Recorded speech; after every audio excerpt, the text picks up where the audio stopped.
Hey. There, fixed. Hi, hello. How you doing? I'm doing well. I'm currently listening to two audio at the same time. I'm listening to the Katawa Shoujo and the stream audio at the same time. I don't know how this doesn't drive me insane whenever I do it, but here we are. Alright, it's time for more Hanako, more Katawa Shoujo. Let's go. Underscore orange dance. Underscore God orange damn thinking. it! Underscore orange smile. Underscore orange burn. Underscore orange judge. Underscore orange Doro shock. Underscore orange Why you Doro bully light. me? Underscore orange Doro. Underscore orange horny. It never Underscore ends. orange horny. Underscore orange Doro. Underscore orange Doro night. Underscore orange Doro shock. Underscore orange judge. Underscore orange burn. Underscore orange smile. Underscore orange thinking. Underscore orange dance. Thank you for that, by the way. The Hanako bullying continues.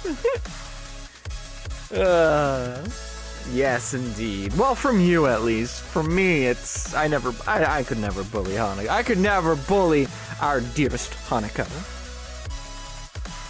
She is too pure for that. This is where we find out that she's actually secretly the most messed up member. She's the most messed up girl. Nah. Okay.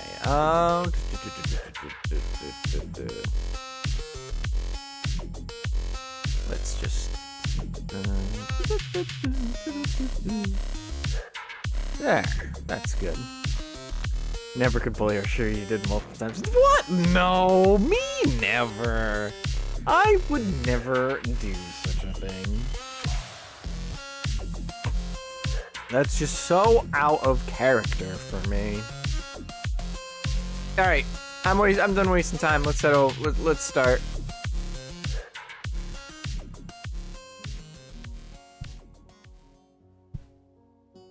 Hello, hello.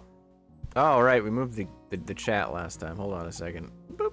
Look at me being on top of my Steam preparation. My stream preparation. Good job, me. All right, let's load it up. And it's always the one on the bottom. Okay. Hanako route, begin! Muto reads equations from formulas to us one by one in his usual unenthusiastic, monotone, directly from the book tone of voice. It's possible that he might be excited about what he teaches us. Sometimes he can display an awkward spark of passion for it, as if he's starting to get into the material. Did you say let's loot it up? No! No, actually I didn't. I didn't actually do that. But believe it or not, but we're very age appropriate here. I said let's start it up. Or at least that's what I tried to say. Maybe the schizophrenia is starting to kick in, and I'm saying something different than what I mean. But so far as I know, I had it right. Anyway. Most days, however, are like this one. What we're covering is fairly simple, so I find it increasingly difficult to keep my concentration on him. It's not too long until my legs begin aching again, which only makes it even harder. I'm almost starting to regret walking around the city yesterday with Lily.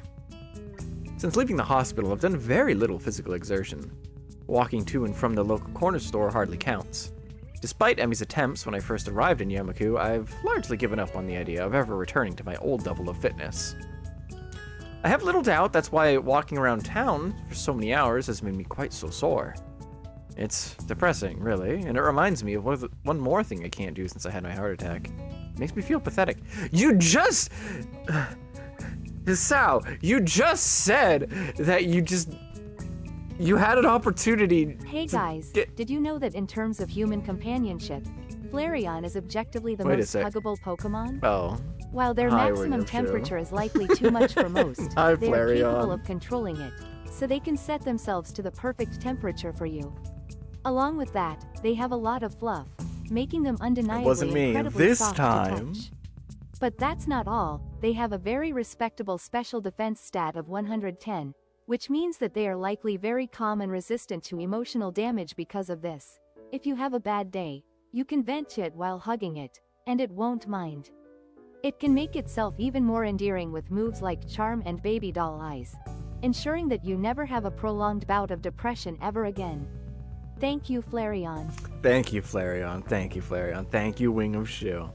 As I was saying, Hisao really was just saying about how he passed up on exercising with Emi. And now he's here saying it's depressing. It reminds me of one more thing I can't do.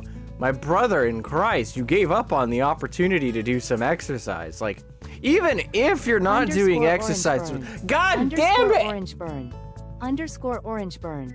I'm never allowed to finish a single thought, am I? Underscore orange burn. Underscore orange burn. Underscore orange burn. Underscore orange burn. Underscore orange burn. I'm gonna make exclamation points say cost like orange burn. 1,000 million points just for you. Underscore orange burn. Underscore orange burn. Swear to God. Underscore orange burn. I think I can actually do that. I mean, I'm not going to, obviously. I'm just joking. Underscore orange burn. Underscore orange burn. But I think I actually can, like, set price per user. I could be that mean. But no, yes. Anyway, to finally finish my thought, my sentence. It's taken us like several minutes now. Hisao had every opportunity to fix his physical activity problem, but just doesn't do it. And I mean, I guess he's right with his last sentence. It makes me feel pathetic. Like, yeah, I guess so, buddy, huh? Oh no, or he's gonna secretly turn up my cost to spend my points. Yeah, you and your 72,000 points. I really should create like a really expensive redeem. I don't know what I should do with it though.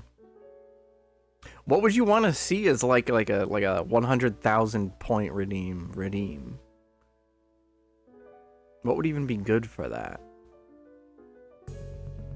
I don't know. 100,000 points redeemed to end stream. That is funny, but no.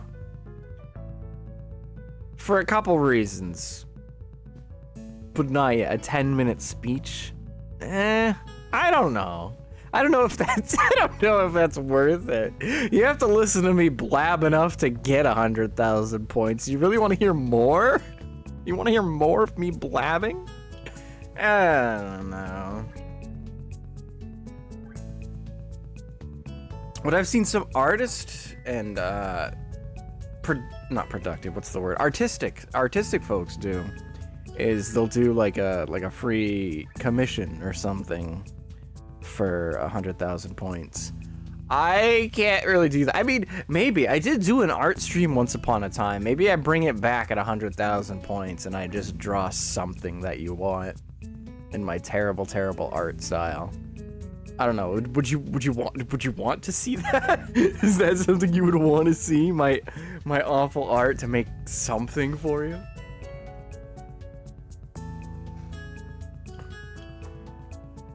For 100k points, I know you play a game of our choice. No. I already do that as is if you suggest something and I look it up and I find it's interesting. Spend 100,000 points to buy 100,000 points. I spent 100,000 points to buy 100,000 points. What did it cost you? 100,000 points. If I wanted bad art, I'd watch the bad CGI Berserk. Yeah, but you see, the bad CGI Berserk is gonna be bad CGI Berserk every single time. But in my case, it's gonna be something different and weird and never before seen bad. So, I don't know. Maybe not.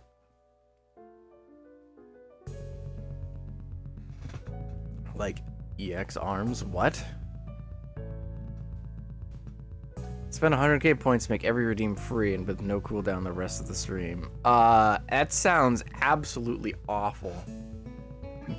Both from my sanity standpoint and from how the hell would I even program that? For 100k we kill Ori and only Angie streams? Oh my god.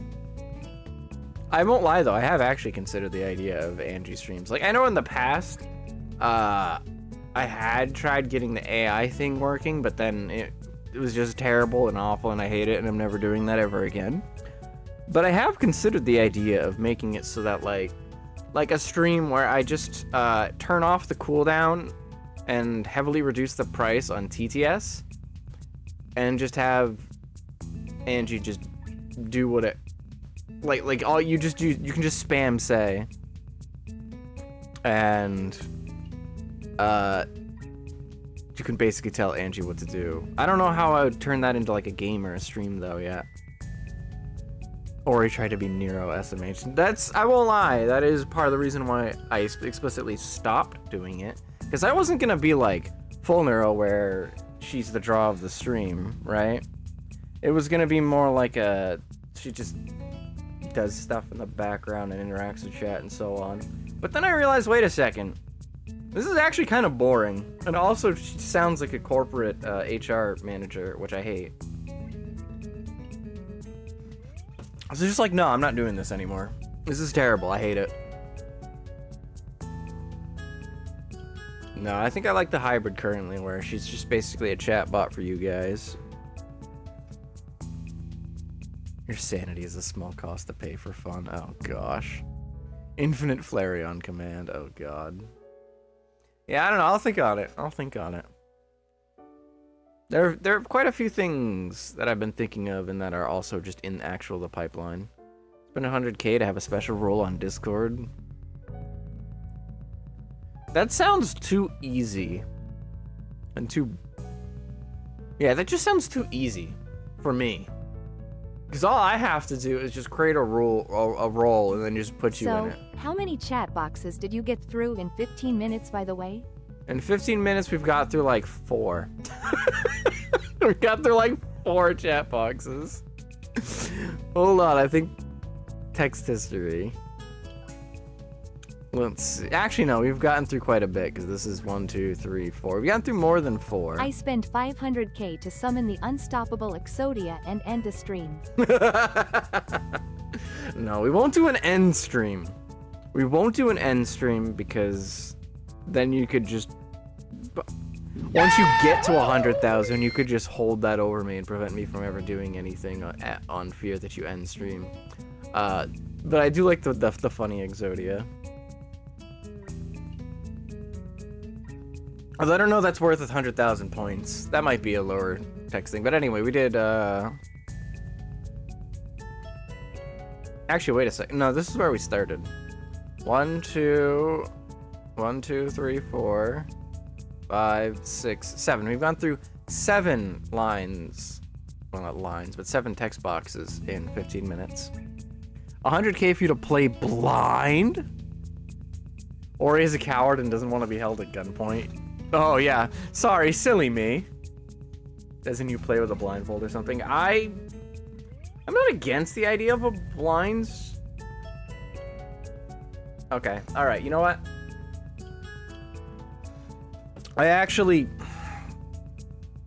This is actually relevant to something I was thinking of doing. I was planning, or I'm in the process of planning, right?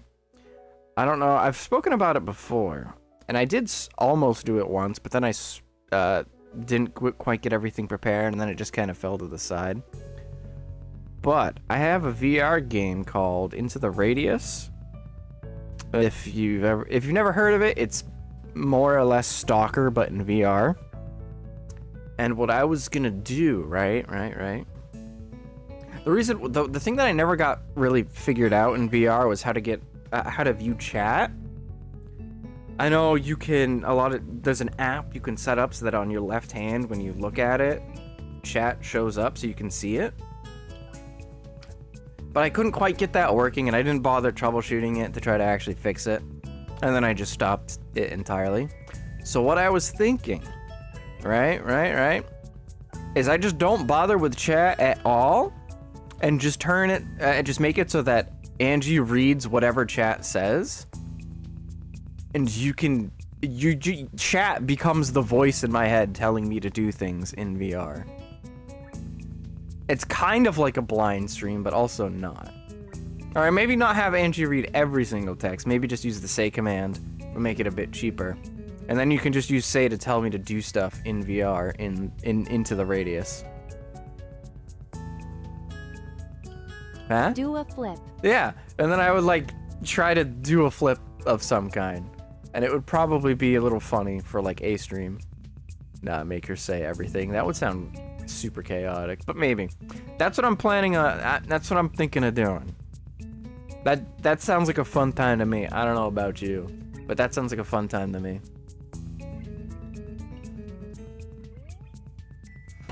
That might be in the pipeline for a future stream though. We got some other stuff to get through first. And I gotta get through this game. So stop distracting me. Now, Ikazawa. It's odd for Muto to ask Hanako a question, but not unheard of. She quickly jumps to her feet, a little startled, and immediately pins her eyes onto him. Underscore she knows that. burn. Oh my Underscore god! Orange burn. Underscore orange burn. Underscore orange burn. Underscore orange burn. Underscore orange burn. Underscore orange burn. Underscore orange burn. Underscore orange burn. Underscore orange burn. Underscore orange burn. Underscore orange burn. Underscore orange burn. Underscore orange burn. I'm Underscore gonna figure out a way Underscore to make it burn. so that every single Underscore emote you put in a burn. say Underscore reduces burn. your points even Underscore further. We stuck here forever and I'm okay with that. No, I want to get through Hanako's route. You can't keep me here. Can say that I'm burning my points like Hanako was burned. She knows that Muto calling on her is rare, so all eyes in the classroom are going to be on her. And this way, she doesn't run the risk of making eye contact with anyone else. Yes? In this particular example of a redox reaction, the combustion of methane reaction actually produces one more product than is listed. That product is... Even though it's a softball question, Hey guys, did you timid- know that in terms of human companionship, Flareon is objectively the most huggable Pokemon? While their maximum temperature is likely too much for most, We've they are been capable here of controlling it. for 20 so they can minutes! set themselves to the perfect temperature for you. And we still Along with that, they are have a in lot the of first flaws, making scene! them undeniably incredibly soft to touch. But that's not all, they have a very respectable special defense stat of 110, which means that they are likely very calm and resistant to emotional damage because of this. If you have a bad day, you can vent to it while hugging it, and it won't mind. It can make itself even more endearing with moves like charm and baby doll eyes, ensuring that you never have a prolonged bout of depression ever again. I'm gonna have this Thank entire you, Flareon. creepy copy pasta memorized at some point. Ugh. Even though it's a softball question, she timidly waits a bit before answering, biting down. I want to go through Hanako too. It's her burning desire. I'm sure you do, Angie. I'm sure you do. Even though it's a softball question, she timidly waits a bit before answering, biting down slightly on her lower lip as if to keep her concentration. He? Well done! This is an exothermic reaction, with the reaction giving more heat than is put into it. Receiving a nod from Muto, Hanako takes her seat once again and gives a relieved sigh. A shaky start, but it's something. It'll be nice to take her out for her birthday, somewhere different from the usual isolation of her room in the tea room. With the progress she's made until now, I don't think she'll have much of a problem going into the city. Right then, for the remainder of this class, I'd like you to work in groups of 3 or 4 on the problems in Chapter 12. I'll be here if you need me. Muto sits down behind his desk, pulls some loose sheets out from a folder, and starts on some kind of paperwork of his own.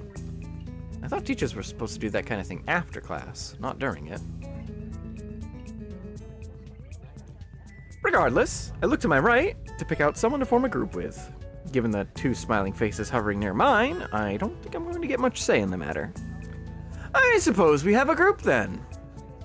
Hee-chan, you want to work together? Okay, that's great. It's really been a while. The class begins the process of noisily shuffling the desks around, with Shizune doing the same as she puts hers in front of mine. She's a little lucky to not be able to hear the din of the classroom, which is loud enough to cause some discomfort. Truth be told, working with Shizune and Misha is probably a good outcome. Shizune and I are pretty good at this subject, and Misha has really nice handwriting. As I look to Misha, I notice a tall figure behind her.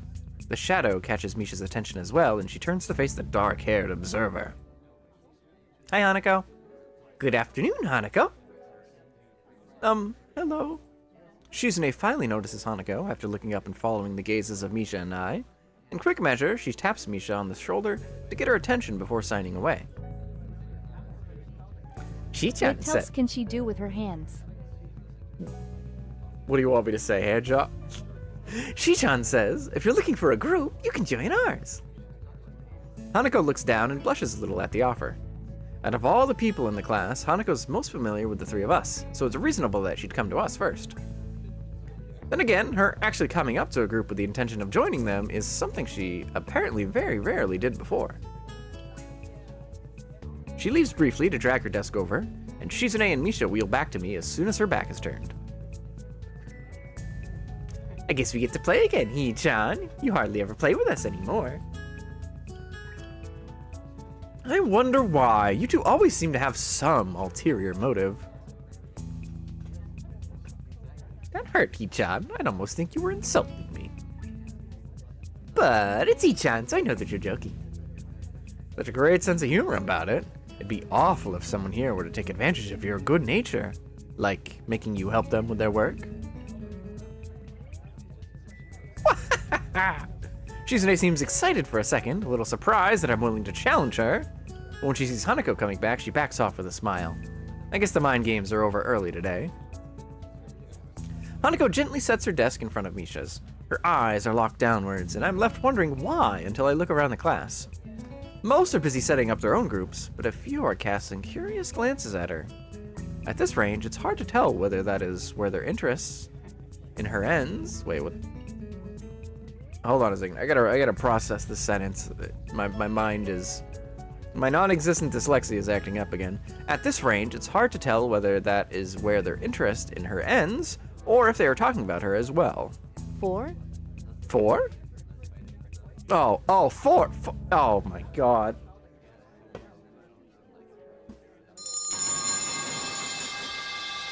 It's strange. No one bats an eyelid when Hanako runs out of the class to avoid group work, but now that she's making an effort, they're staring at her as if she's done something wrong. We all move to sort ourselves out, spreading our textbooks and worksheets around the larger surface created by the 4 joined desks. It isn't long before the class as a whole gets down to work. Hi, Hanako. It's nice to finally work with you. Yeah. Are you the reason Hee-chan has been avoiding us lately? Hee-chan says it's a little rude, but if Hee-chan wanted to spend time with a cute girl, it's understandable. I don't think it's like that. It's totally like that, Hanako. Hanako starts to fidget, unused to this kind of attention. I think that an ordinary person would drop the conversation by now, but Misha is like the antithesis of Hanako. Part of that includes being blind to ordinary social cues, while Hanako is overly sensitive to them. Because of that, Misha barrels ahead with the questions, too quickly for me to get a chance to interject and guide the discussion somewhere more comfortable. Really? So, he wasn't hanging out with you yesterday? Actually, no, we were with Lily. No? I can feel my cover being blown already. Lily didn't want Hanako to know that we were out buying presents for her, let alone planning out her birthday party. It wouldn't be good for her to find out. Yeah, I was doing something else. You know how it is. She didn't buy it. She didn't buy it. She didn't buy it either. Really? I wonder what was so important for Hee-chan to blow us off like that. If it wasn't to spend time with Hanako, then what could it be? It's really interesting. Now this is starting to feel like an interrogation. I'm surprised at how Misha is able to exert such a feeling of pressure without actually intending to. But were you with Lily? No! Misha, you're blowing our birthday party! Our surprise birthday party cover. Come on! Out of nowhere, Hanako manages to stumble onto the answer. She may be dreadfully quiet and shy, but she's very intuitive.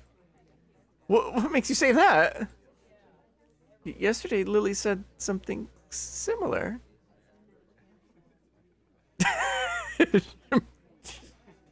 You're terrifying the girl.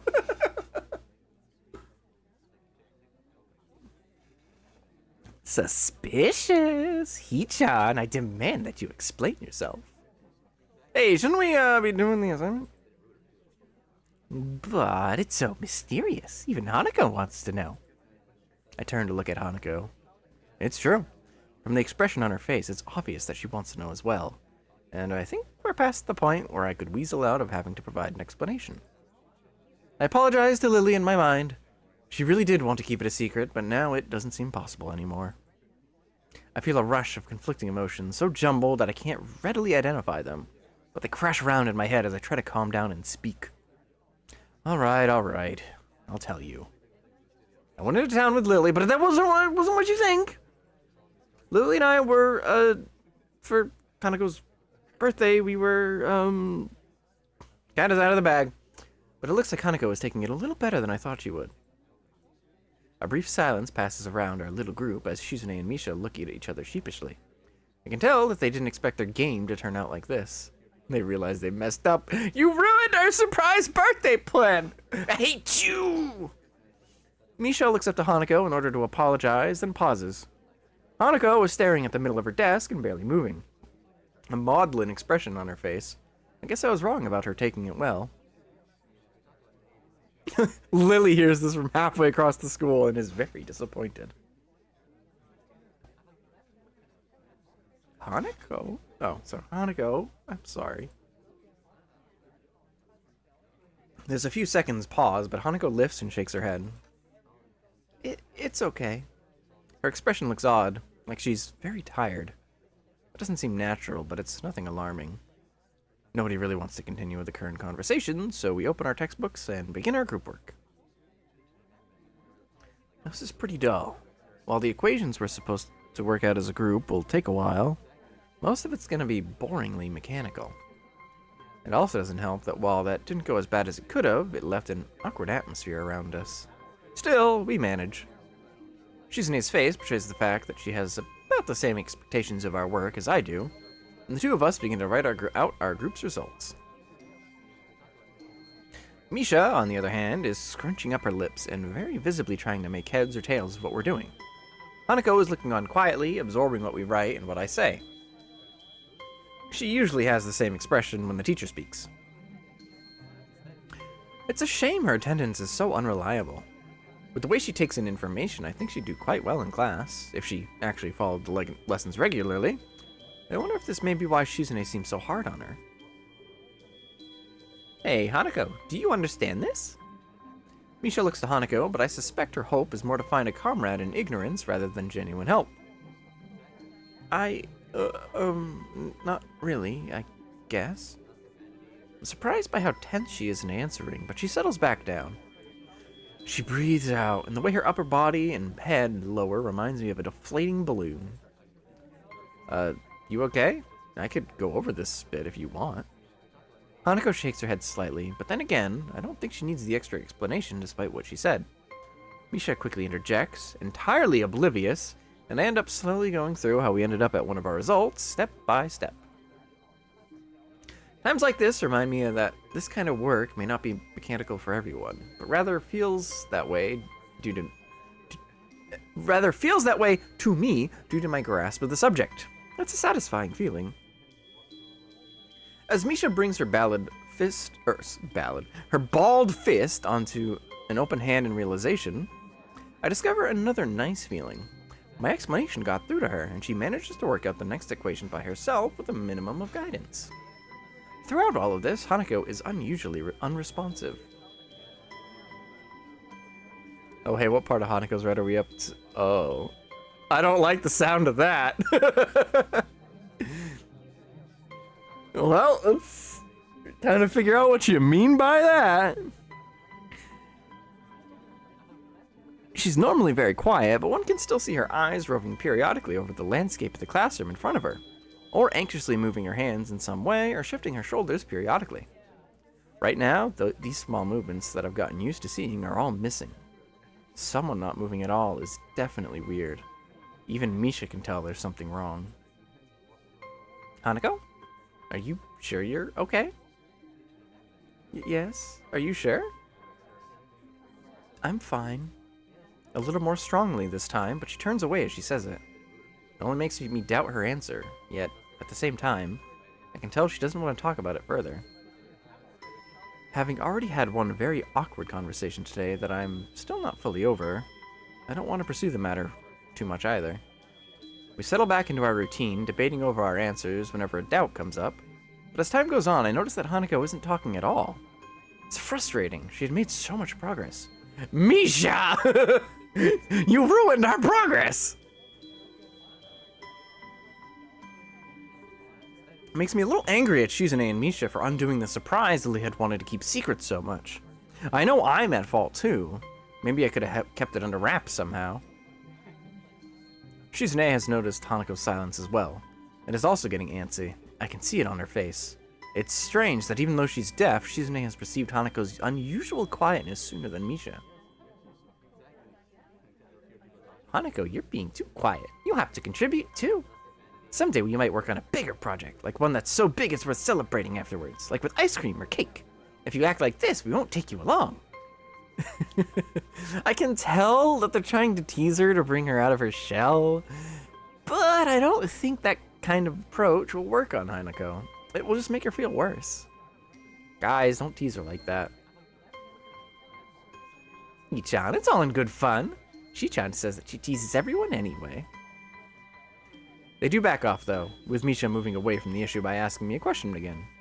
On seeing how difficult the problem she is working on is, I don't know whether it was a skillful dodge or a mere coincidence. It takes way more of our time than necessary because Shizune keeps disagreeing with me while I'm trying to explain it to Misha, and Misha is quick to believe her over me, so quick in fact that she forgets to translate what Shizune is saying. Hey, the clock is kind of ticking down. We should speed it up a little. He-chan, you sounded a little like Shi-chan there. Just because I looked at my watch? Jeez, is that really all it takes? Time management, and suddenly I'm the student council president? Oh no. I look at Hanako's desk to see how she's doing, and freeze. Our papers are covered in equations, but Hanako's only halfway there. It seems like she hasn't written anything in the past 20 minutes. When I realize that, I want to kick myself for how dumb I've been. I should have known that someone as fragile as Hanako wasn't going to just brush off what happened so easily, but I've been too eager to move on from an awkward situation to notice. She has been slowly shutting down for the last half hour, and I had no clue. Her pen is still in her hand, but she doesn't slowly spin it around like she usually does. There isn't a single idle movement from Hanako. Only the fact that she tries to inch away once she feels Shizune, Misha, and me looking at her tells me that she is even still conscious. We look away, and at least in my case, it's partly out of shame that it's gotten to this point. You will come to fear the Katawa Shoujo piano of impending doom. I did pick up on the piano earlier, actually. I did see that shift. I've noticed it a couple times now. I've just not called attention to it yet, but now I think I'm gonna have to. Now I'm gonna have to point out when the piano's here. The anxiety piano. Though on the outside she has shut down almost completely, I know that it is a different story on the inside. What kind of things could she be thinking about as she tries harder and harder to shrink into herself, as if by willing it she could disappear somehow? Everyone is looking at her now, stealing quick glances in between putting the finishing touches on their work. Misha attempts to ask her what's wrong, but that only makes the problem worse. If she weren't frozen to her seat, she would probably run out of the room right now. Misha's questions are loud enough to be heard throughout the entire classroom, and for a second I'm ready to snap at her because I can only imagine how much worse it's making Hanako feel. Of course, if I were to do that, it would only make the situation even worse. I'd believe that Hanako had gotten stronger, and she has, but it wasn't enough, and I was too eager to believe it. Now she's terrified. Hey guys, did you know that in terms of human companionship, Flareon is objectively the most huggable Pokemon? While their maximum temperature is likely too much for most, they are capable of controlling it, so they can set themselves to the perfect temperature for you. Along with that, they have a lot of fluff, making them undeniably incredibly soft to touch. But that's not all, they have a very respectable special defense stat of 110, I just treat these as like water breaks now. They are likely very calm and resistant to emotional damage because of this. If you have a bad day, you can vent to it while hugging it, and it won't mind. It can make itself even more endearing with moves like charm and baby doll eyes, ensuring that you never have a prolonged bout of depression ever again. Thank you, Flareon. Thank you, Flareon. Now she's terrified, alone in the middle of the classroom, and there's nothing I can do without drawing more attention to her. You know Miki, who I believe you met earlier in this route, has a semi-official route of her own? Really? How so?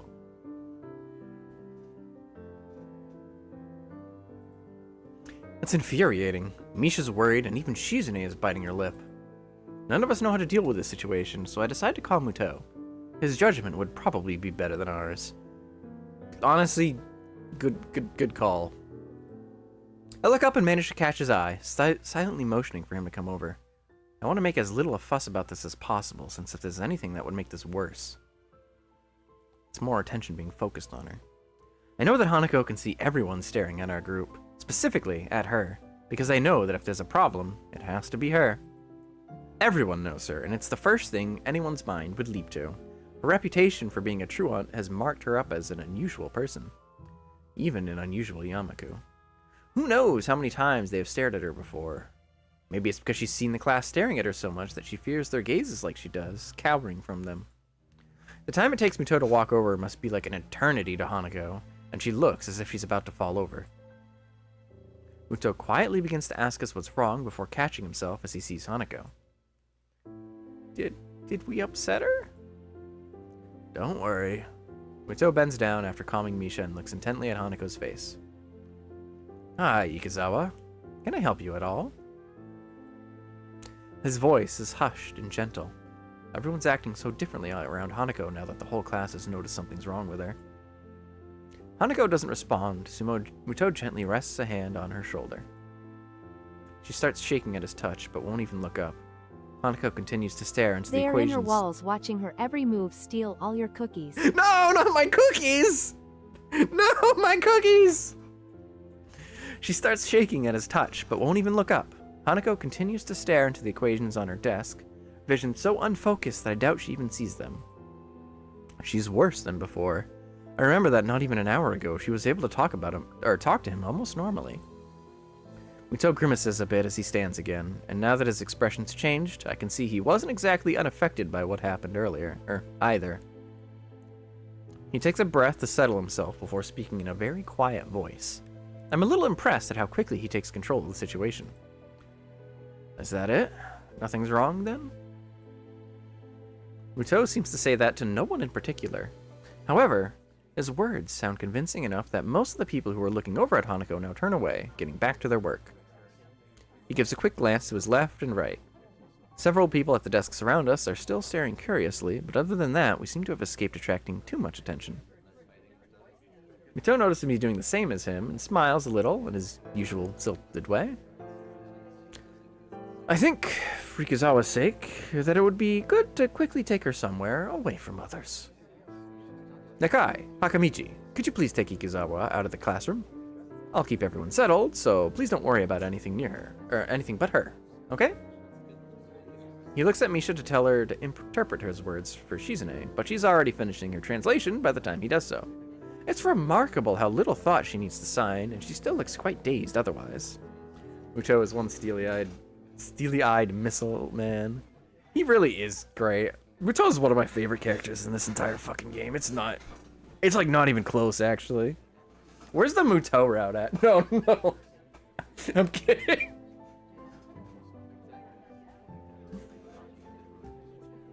Nodding, Shizune and I stand and move to either side of Hanako.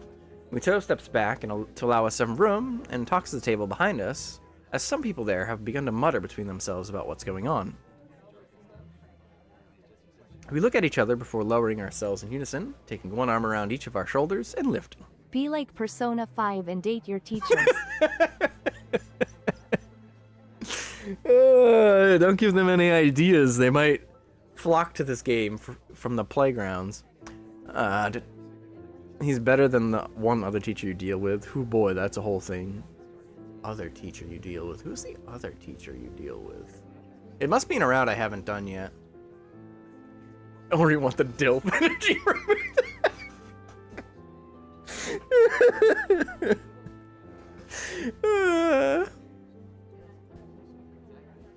The two of us begin to walk at a slow pace to make sure we don't inadvertently hurt her. As much as we try to make this look normal, I'm quite sure there would be many more gazes on us if not for Muto's distraction. Muto MVP! Eventually, thankfully, we reach the door and go through. Nobody's outside, so we walk down the hallway. It doesn't seem like it's making her more at ease than she was in the classroom. Finally, I ask if she wants to just sit down. For a while, we simply stay in place and wait for her to say something. Shizune tentatively rubs Hanako's shoulders a little, but there's no response. Eventually, she shakes her head a little when Shizune tries again. Both of us are looking at her, so we pick up on it immediately. Shizune's hand again comes to rest on Hanako's shoulder as she awakens, her face lifting to two very worried and anxious people looking at her. She looks at us silently for a while. I'm initially worried she might freak out or do something extreme, but those fears prove unwarranted, as her expression slowly changes from an almost lifeless blank stare to a more normal, withdrawn shyness. She wordlessly lowers her head, her eyes evasively moving to the side. She looks embarrassed, almost ashamed. I want to say something, anything, to help. I can't, though. I don't really know what just happened or even what caused it. I feel helpless and ashamed of myself for not being of any use. Shizune sighs before looking at me. Even without words, I think I can tell what she's asking. I'll take Hanako to the nurse. Is that okay by you? I try to communicate my intentions through hand gestures, but I don't feel like I can manage to get through to her very well. Shizune makes a dreary face in response to my gesticulations, confirming my impression.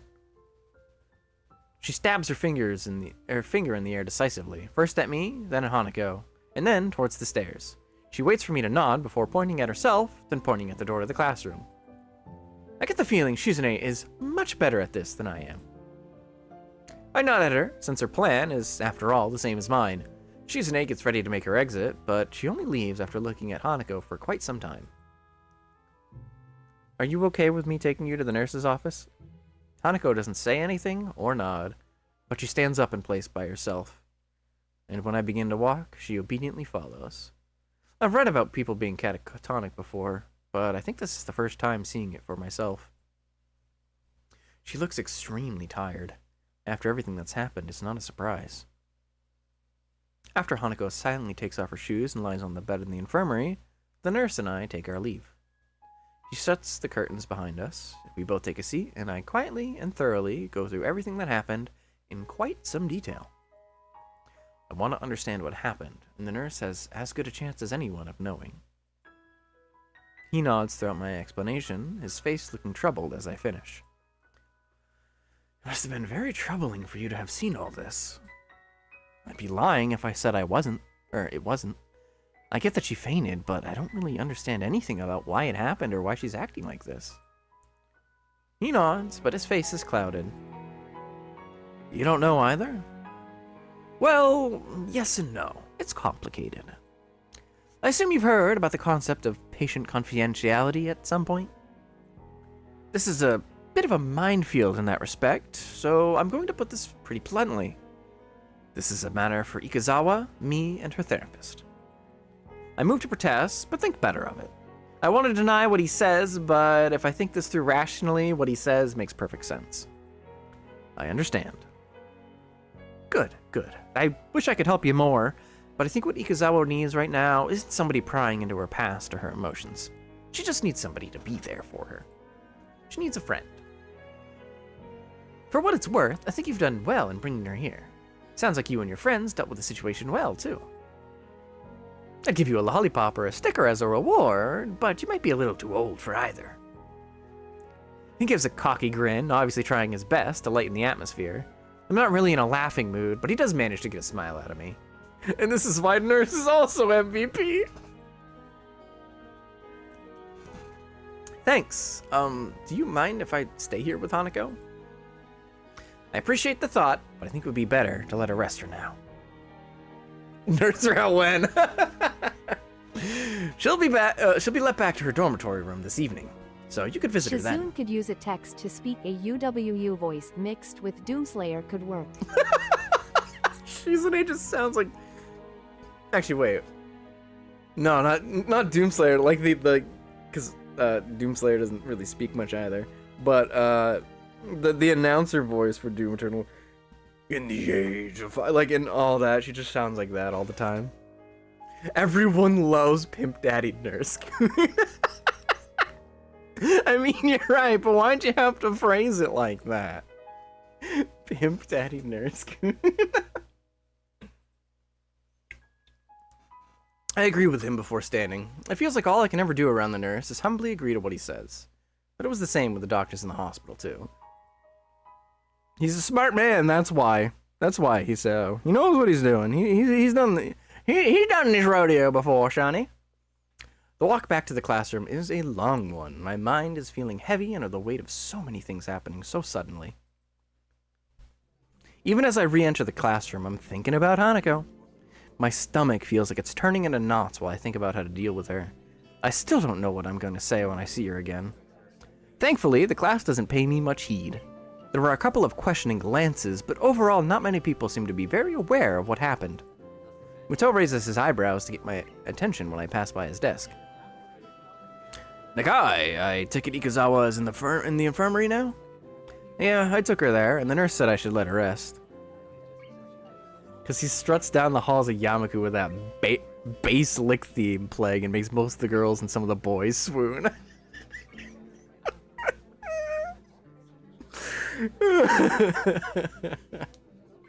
Too true.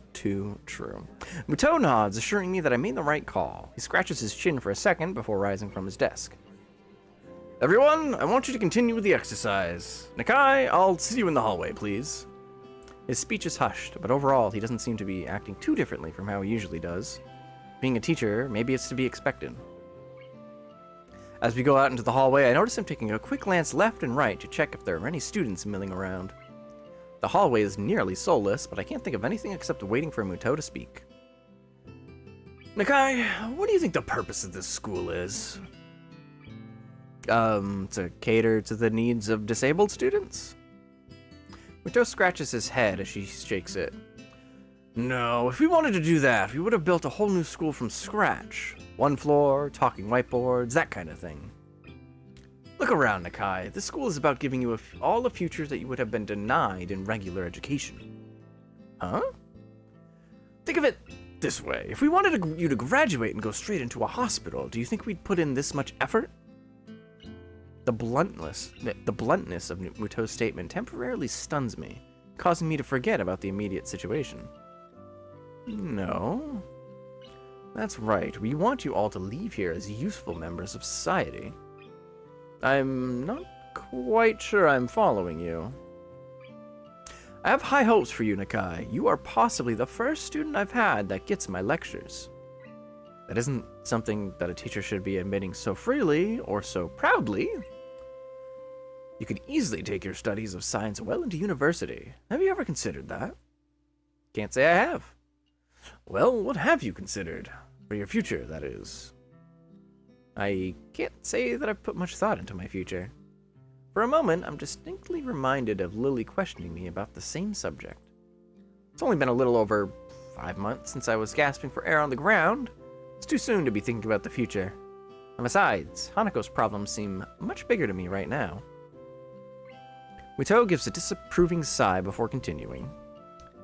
Think of this place as an opportunity. Here you have boundless facilities, good teachers, plus the added bonus of the nurse and his staff. You should be doing nothing but thinking of the future. Right. As I raise my head to meet his gaze, a thought occurs to me. It's almost like Muto totally sidestepped the issue at hand. Excuse me, but why do none of the staff seem to care when Hanako skips class? I've seen you watch her walk out of class more than once. Shouldn't you at least say something? Well, Nakai, it's not really that simple. Every student here has special needs. If it weren't for that, then we wouldn't have a school here. For example, I wouldn't keep you in class if you were having trouble breathing, would I? But that's not... Muto cuts me off before I can even think about finishing my sentence. Yukazawa's case is very much like that, but instead of CPR or a pacemaker, what she needs is time and space. The faculty was made aware of this from the day she arrived here. Thus, whenever she feels the need to leave classes, we let her do so. And even though she isn't a star pupil, she seems to pass all of her exams, so it hasn't affected her ability to study. Isn't that enough? I open my mouth to protest, but I can't find a fault in his argument. While her condition does at first seem to be wholly physiological, its worst effects have been on her psyche. It still puts me off, though. Isn't he just passing on the responsibility for her problem? Surely she can't go on like this for her entire life. I understand that you might not be used to this kind of thing yet. It's been a big change for you. That said, it's less than a year until graduation now. Maybe you won't have to get used to the school. If you keep your head down, I'm sure you'll do well in your exams. I numbly nod, more to simply acknowledge that I'm listening than out of agreement. I felt like I was getting used to this school, but it feels like it's just been thrown back in my face. But what about Hanako? I believe, well, I hope, that she will perform well enough to do what she wants to do. What that is, I don't know. Not all students leave school with an idea of what they want to do, unfortunately.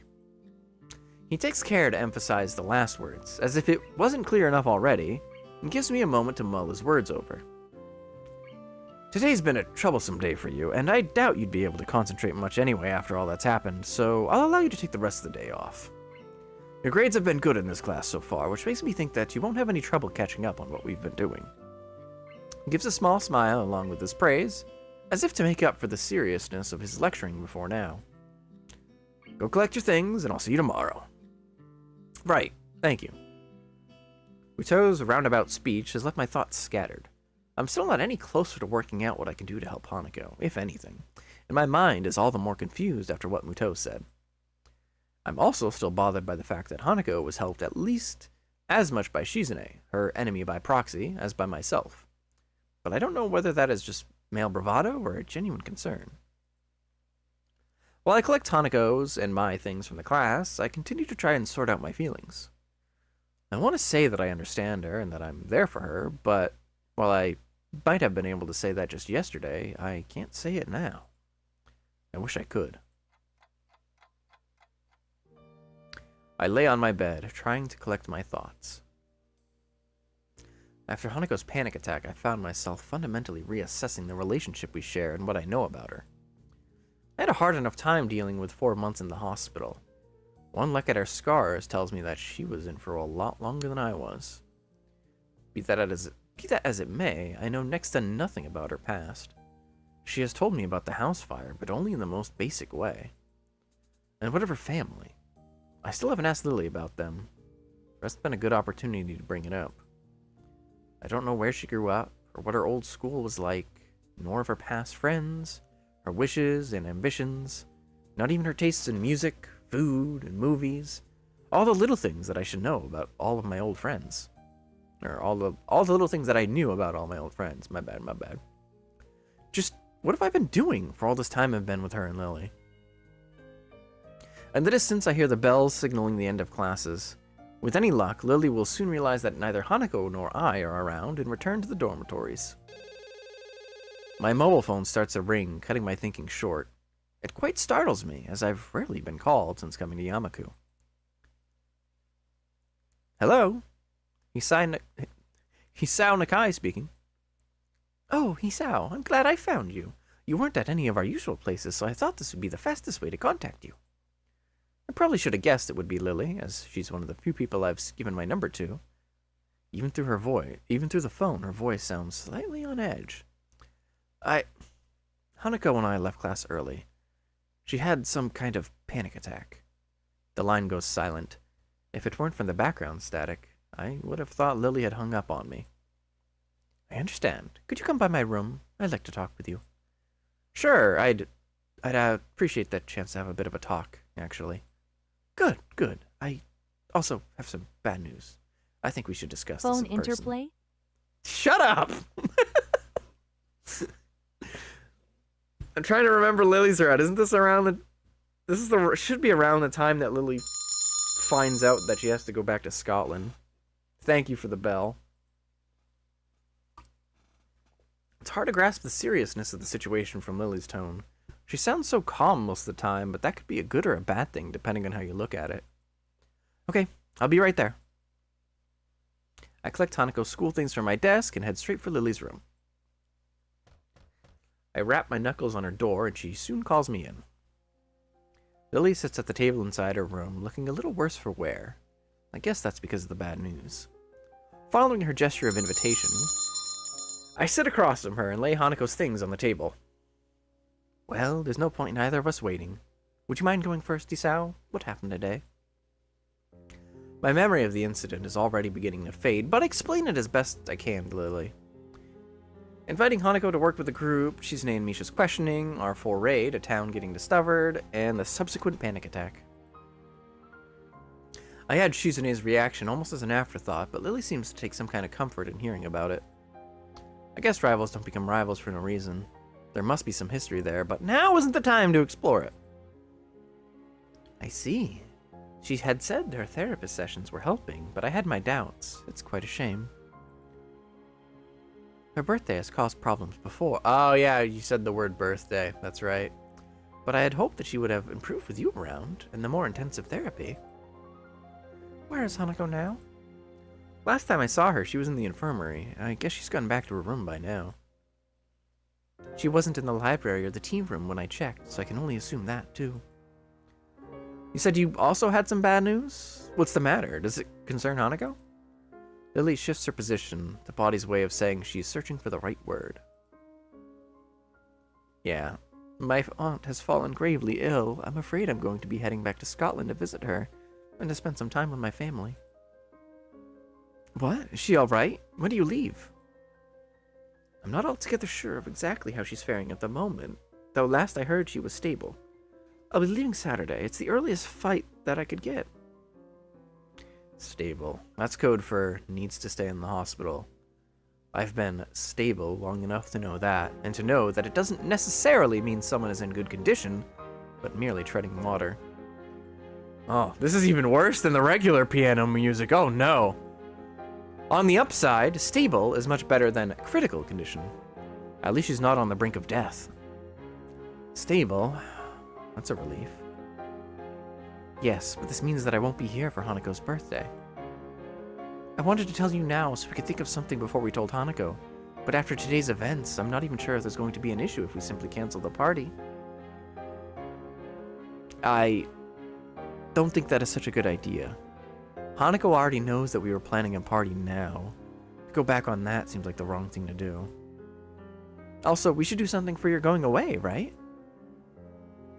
You make it sound as if I won't be coming back. If all goes well, I should only be away for a week, though possibly 2. Oh yeah, this is the "Oh boy, how did you ever pick up this time" song. He didn't do anything other than accidentally mentioning the word birthday. And triggering a panic attack in the process. It wasn't really his fault anyway. Oh well. He didn't know! He didn't know! I didn't know! That's one relief at least. Stables are for horses and horses have extremely large. I'm going to beat you to death. With that in mind, what do you suggest then? Given the circumstances, I don't think karaoke is really appropriate. You're not going to go away for the greatest of reasons, so having too much fun would feel wrong. Oh yeah, not in this scene, but it's used more than once when you're on the way to the bad end of a route. I think I've heard it in some of the other routes too, though. Like, I'm pretty sure we heard it in Emmy's route, and we did the good route. I'm pretty sure we heard it when she and Hisao were fighting at Emmy's mother's place. Or I guess Emmy's house. I'm pretty sure we heard it there too. Anyway, back to the point. What did you do for her birthday last year? Last year, I literally couldn't get her out of her room. She locked the door. You hear it when you do the milk. Oh my god.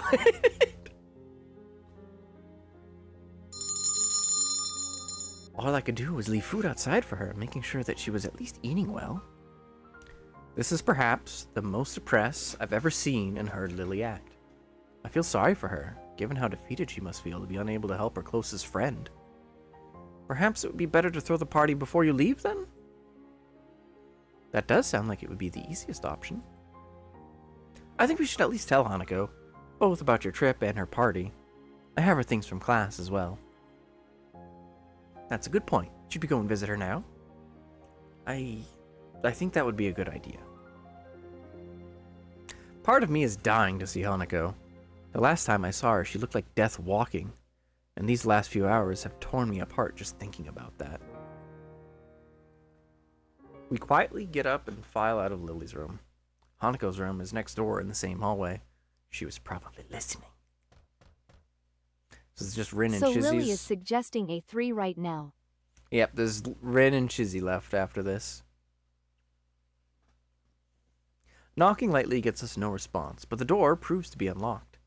Lily pauses for a moment as the handle unexpectedly moves under her hand before opening the door. Hanako's room is startlingly bare and monotone. There are no decorations on the plain white walls, a plain dark blue blanket, and only a few books, papers, and purely utilitarian items on the shelves. Even her bedsheets are monochrome. The entire room feels as subdued as Hanako's character. Hanako herself is laying curled up on her bed. She may not be crying now, but her eyes are closed tightly to stop herself, and the tracks left by her tears still sit on her reddened cheeks. I quietly walk in and set her bag down on her desk, afraid of startling her too much. Hello, Hanako. Misao told me about what happened today. Are you alright? Hanako's eyes open, though only a little. I'm okay. She tilts her head slightly to look at me, noticing my grimacing before I can hide it. Sorry for making you worry. Really, I'm fine now. She really doesn't look nor sound okay, though at least she seems more calm than she was before. She still looks as if the slightest breath could emotionally break her. I said it before, right? You don't need to be sorry for this. Isau's right. I shouldn't have hidden something like a birthday celebration for me. She said the word! I see Hanako shiver at the word. Lily picks up on the silence that follows and crouches down to Hanako's level. I'm the one who should be sorry, Hanako. Hanako's eyes open to peer at Lily. She looks at Lily for some time, taking in her face with those dark, analytical eyes of hers. Lily must have made the right impression on her, as Hanako recovers enough to prop herself up on the bed and shift to sitting on its side. Hanako worries about many things, but troubling others is foremost among them. Hearing Hanako shuffling, Lily moves forward and feels out the side of the bed, eventually taking a seat beside her and taking Hanako's left hand in both of hers. The feeling of me being out of place when the two are together has lessened in the time that we've known each other, but is still occasionally very much there. This is one of those times, I think. Lily, if you want me to go, I don't want that. Lily and I are both surprised at Hanako mustering her courage. Birthday sector time for 3. Shut the Lily and I are both surprised at Hanako mustering her courage. A half-mumbled okay is all I can give her in reply, and I take her desk chair to sit in. Hanako, I'm afraid I have some bad news. So, Lily's gonna break the news now. With Hanako having affirmed our relationship so clearly, perhaps Lily thought the timing was good. Or at least, as good as it will ever be. My aunt has fallen ill, so I need to return to my family for a time. Concern replaces Hanako's remorseful expression. Your family? You mean in Scotland, right? That's right. Akira and I will be leaving Saturday. So you're going away? I won't be gone for long, probably only a week or two. I'll be back before you know it. And Isao will be here, right? That's right. I'm not going anywhere.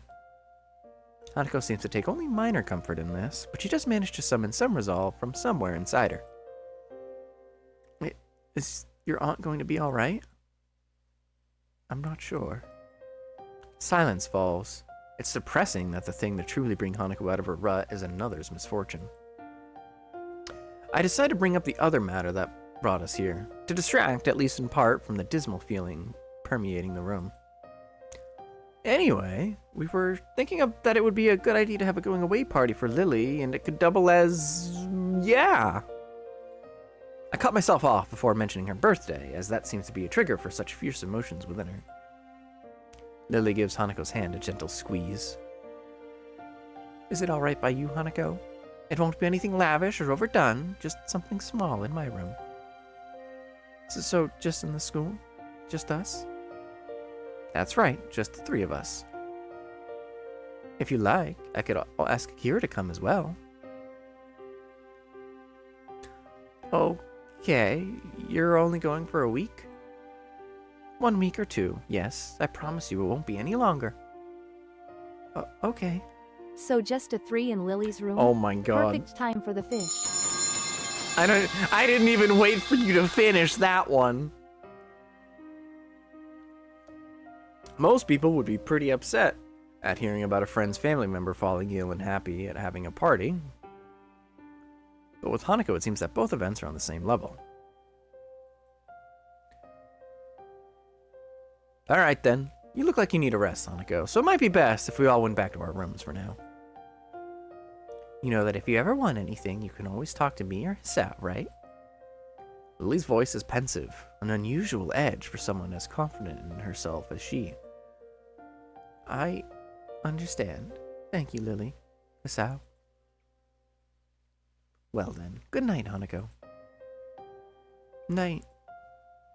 I let out a long breath after the door closes behind us. It feels a little like I've been deep underwater and only now I've been able to come up for air. Lily doesn't seem to be doing well either. She looks pale and drawn.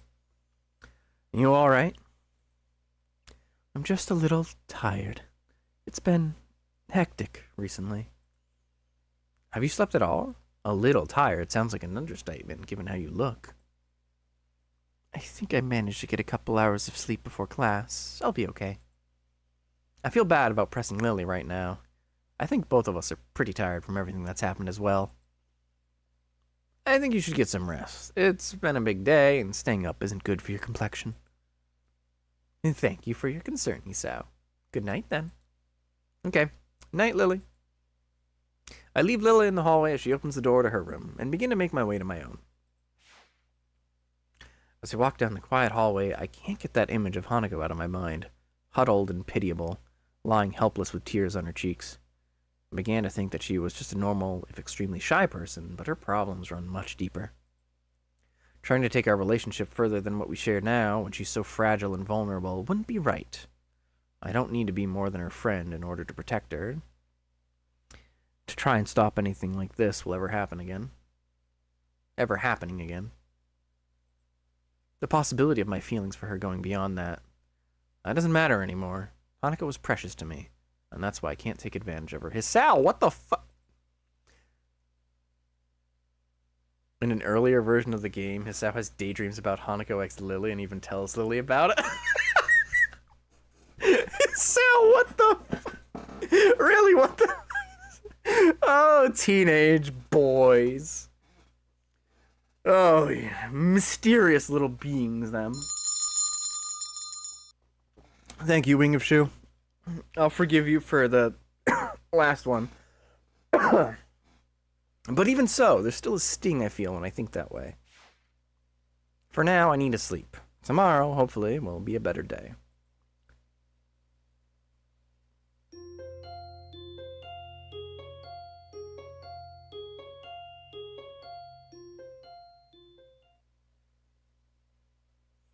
Hanako is more noticeable in her absence than when she is in the room. I feel her empty desk calling out for me. I find myself peering over my shoulder endlessly, hoping that I'm hallucinating and that Hanako will magically appear. She makes sure she's as small a presence as possible when she attends class, and although she had been getting better recently, that fact never changed. Nobody ever pays her any heed in class, and now that she's not here, they don't notice her absence. It's as if she just never existed. Lily did say that her skipping class wasn't an unusual thing before I met her, but it's still very off-putting. The bells heralding the end of school make me jump in my seat. It's only now that I notice Misha is prodding me in the side with her mechanical pencil to get my attention. Hello? Is anybody in there? Hey, stop that. Ah, there we are. Welcome back to Earth, He-chan. What are you talking about? You keep on dazing off into space. I was beginning to think that you might be trying to contact alien life. I really didn't get much sleep last night, so I don't doubt Misha's words. I'm not sure whether it was due to my medicine side effects, Hanako's panic attack yesterday, my worrying about her in general, or all three. I yawned tiredly before resting my chin in my palm, having been reminded of how badly I slept. Hey, are you really alright? Yesterday kind of rattled me as well.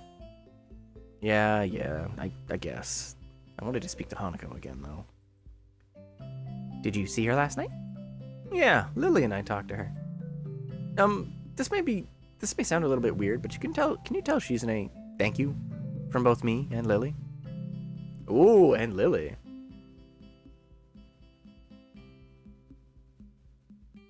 Well, you aren't getting that through with Lily and Hanako now, so me and Shizune have been I'm going.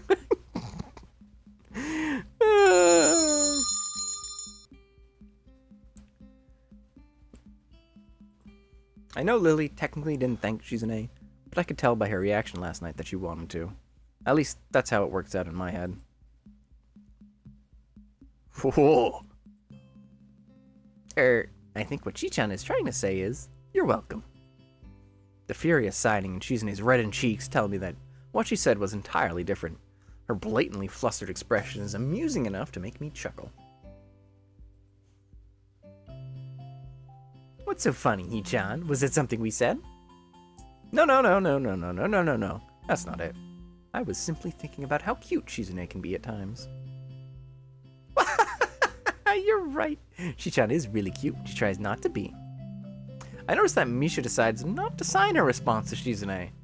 Maybe Shizune's rage is enough of a counter to any quantity of cute. Simmering with rage, Shizune is hot as Shizune. You know, I might be in agreement with you on that one. We gotta get to her route first, though. Which I think her route's gonna be next. Nevertheless, Shizune quickly calms down and sighs something else to Misha. Oh? Okay. Hee-chan, Shi-chan wants you to come and have dinner with us. Dinner, eh? Turning away from them a bit, lest I be swayed by their pleading smiles, I begin to mull it over. The invitation certainly is tempting.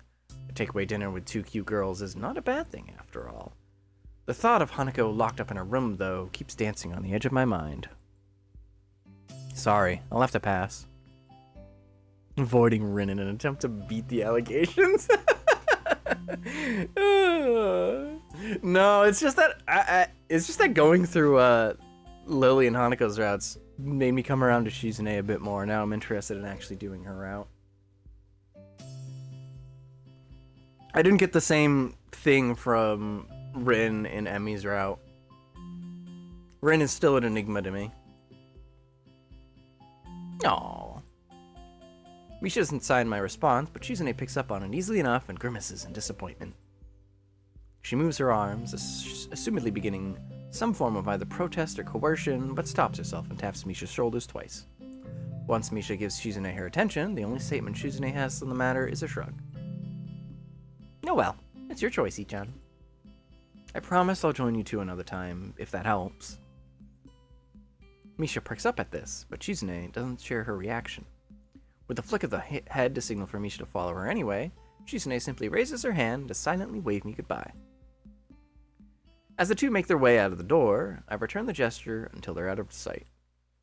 I didn't think they would be so disappointed, and it makes me feel a little bad for ditching them. Still, I have things to do. The girls' dormitory is especially rowdy today, with a number of girls loudly playing games and watching the television in the common room on the first floor. I can hear their voices even now, standing in front of Hanako's door. I'll say this, in terms of complexity, you can't have two more different routes than Rin's and Shizune's.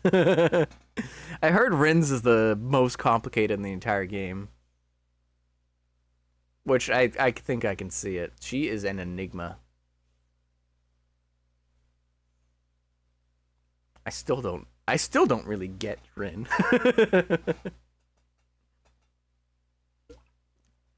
And who knows if I ever really will. Anyway. It's an odd contrast to the emptiness of the floor she's on. The voices from below make the emptiness feel all the more lonely. I had hoped Hanako would be in class today, especially after the talk Lily and I had with her last night, but I feel like I shouldn't hold it against her. It was a pretty awful episode, and to have experienced it firsthand must be all the worst. Not knowing which state she's in, I take a small breath before giving a few sharp knocks on her brown door. There's a point in Rin's route where you can get one of 6 combinations and choices. Jesus. I don't know. So far, I think we've been doing pretty good on getting the good routes first try. I don't think I'm going to be able to do that with Rin's. Hanako's might be a little tricky. I think I can do it, though. But Rin, I think Rin might be what defeats me. All I can do is stand and wait, doing my best not to feel anxious. As the seconds wear on, I begin to think she might be asleep and didn't hear me knocking. The door handle rattles a little before I can raise my hand to knock again, though. The door opens a sliver, an eye appearing in the gap, only just large enough for it to peer through. I'm sure this girl would install a peephole in her dormitory room, or a door, if only such a thing was allowed. I just stand and smile at her. I don't think words would really help here, after all. The act is returned in kind, with Hanako wordlessly looking at me. The gap's not wide enough to see her expression, and I can only guess what she's thinking. Time passes as we look at each other, the only sound being the disembodied gaiety from the ground floor. I'm not sure how long it takes, but eventually the eye moves away. I keep wondering whether she'll let me in or shut me out until the door slowly begins to creak open. Now that I have a full view of her in her bedroom behind, the first thing I notice is that Hanako's hair is quite damp. She's recently showered, which is made even more obvious by the scent of shampoo wafting towards me. The look on her face seems one of curiosity, as if she's not really sure what to make of me. Even so, I'm not really all that sure of what she's thinking. It feels as if she's gone away for a long time, and having now returned, neither of us knows what to say to the other. Let me in, let me in, let me in, let me in, let me in. Let me in! Let me in! I need a fixer! Hanako realizes that she's staring, looking away awkwardly before turning to the side and gazing at her feet. I decide to take it as an invitation and step past her into the room, closing the door behind me as I do so. I'm sure her shampoo is carrot scent. I'm sure your shampoo is carrot scented. I can see her hands fiddling in the folds of the oversized gown that hangs from her shoulders. I try to concentrate on what I want to say, but the scent from her addles my senses. Down, boy, down! Now's not the time! To my surprise, it's not me, but Hanako that breaks the silence. Why? Because, why did I come here? I was worried about Hanako, so I came to her room, she let me in, as I had hoped, and then... what? What did I mean to do? What did I mean to say? Why didn't I think this through before coming here? I want to make up for what I feel I caused, at least partly, and I wanted to try and remove the distance I feel between us since then, and I want to see her happy. How can I do that when I don't know the first thing about her? I wonder if this is how Iwanako felt when she saw me lying in that sterile pastel blue hospital bed. A deep sigh steadies my nerves a little and ends my stammering. I don't think I've ever felt this nervous around someone before. When I'm like this, I don't think I can lie, even if I could bring myself to. Hanako would see through it right away. I don't know, I just wanted to see you, I guess. Her fingers stop moving, giving me a little surprise. Looking up to her face, she gives a sweet smile and a nod. That was a satisfactory answer for her? Since you're here, I'd like to play a game of chess with you. I almost hang my head in disbelief that's all she wants to do. After I've been winding myself up so much, is play a game? Looking at her face, though, a tentative smile perched upon it, I realize that this is more than that. It's like Muto said. Actually, no, I think it was the nurse that said it. She just needs a friend right now, dude. Literally, just hang out with her, be her friend. Do not bring any attention. Do not bring any attention to what happened. That's like the worst thing you can do after somebody's experienced a traumatic event or stuff like that, is make them think of it more. The best thing you can do is distract them, actually. And this, playing chess, is a good way to do that. At least typically. It might be different in certain situations. But usually, trying to distract and move on is the best thing to do. She needs a friend. Oh my god. Underscore orange burn. Underscore orange burn. Underscore orange burn. Underscore orange burn. Underscore orange burn. Underscore orange burn. Underscore orange burn. Underscore orange burn. Underscore orange burn. Underscore orange burn. Underscore orange burn. Underscore orange burn. Underscore orange burn. Underscore orange burn. Underscore orange burn. Oh my god, I thought it was done. Underscore orange burn. Underscore orange burn. Okay, are we done? Okay, good.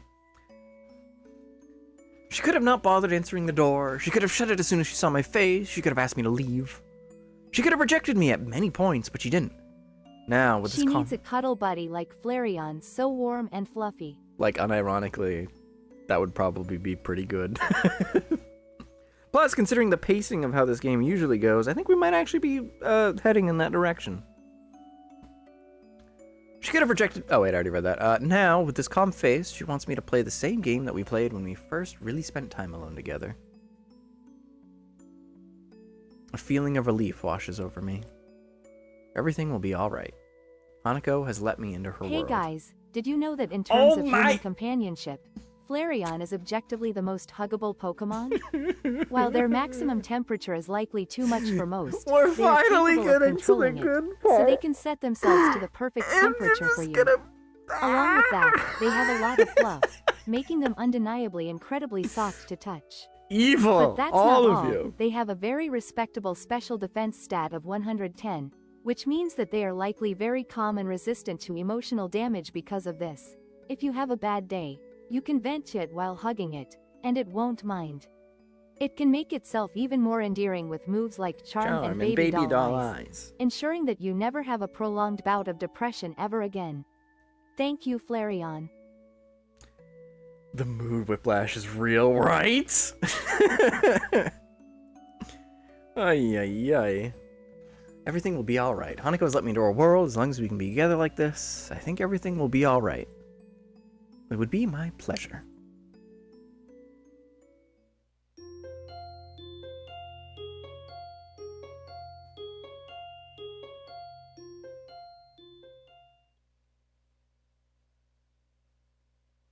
The day of Hanako's birthday party is finally here.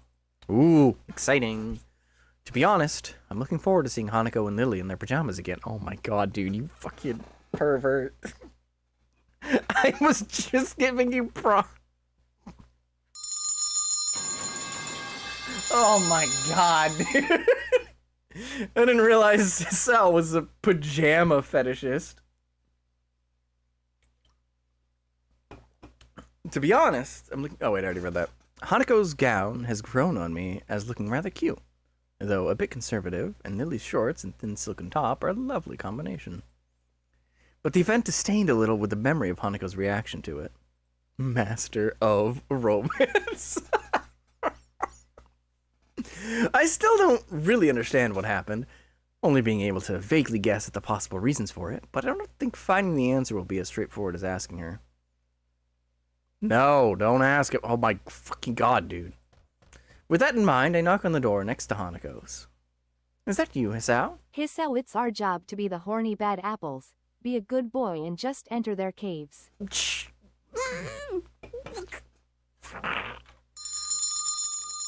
Yeah, it's me.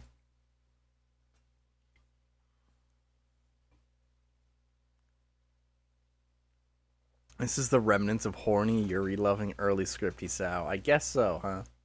I can hear the pitter-patter of footsteps coming to the door, followed by the sound of the lock snapping open. I don't think I've ever seen Lily's door locked before, and it makes me a little suspicious. Once the door opens, the sight is a little underwhelming for a birthday party.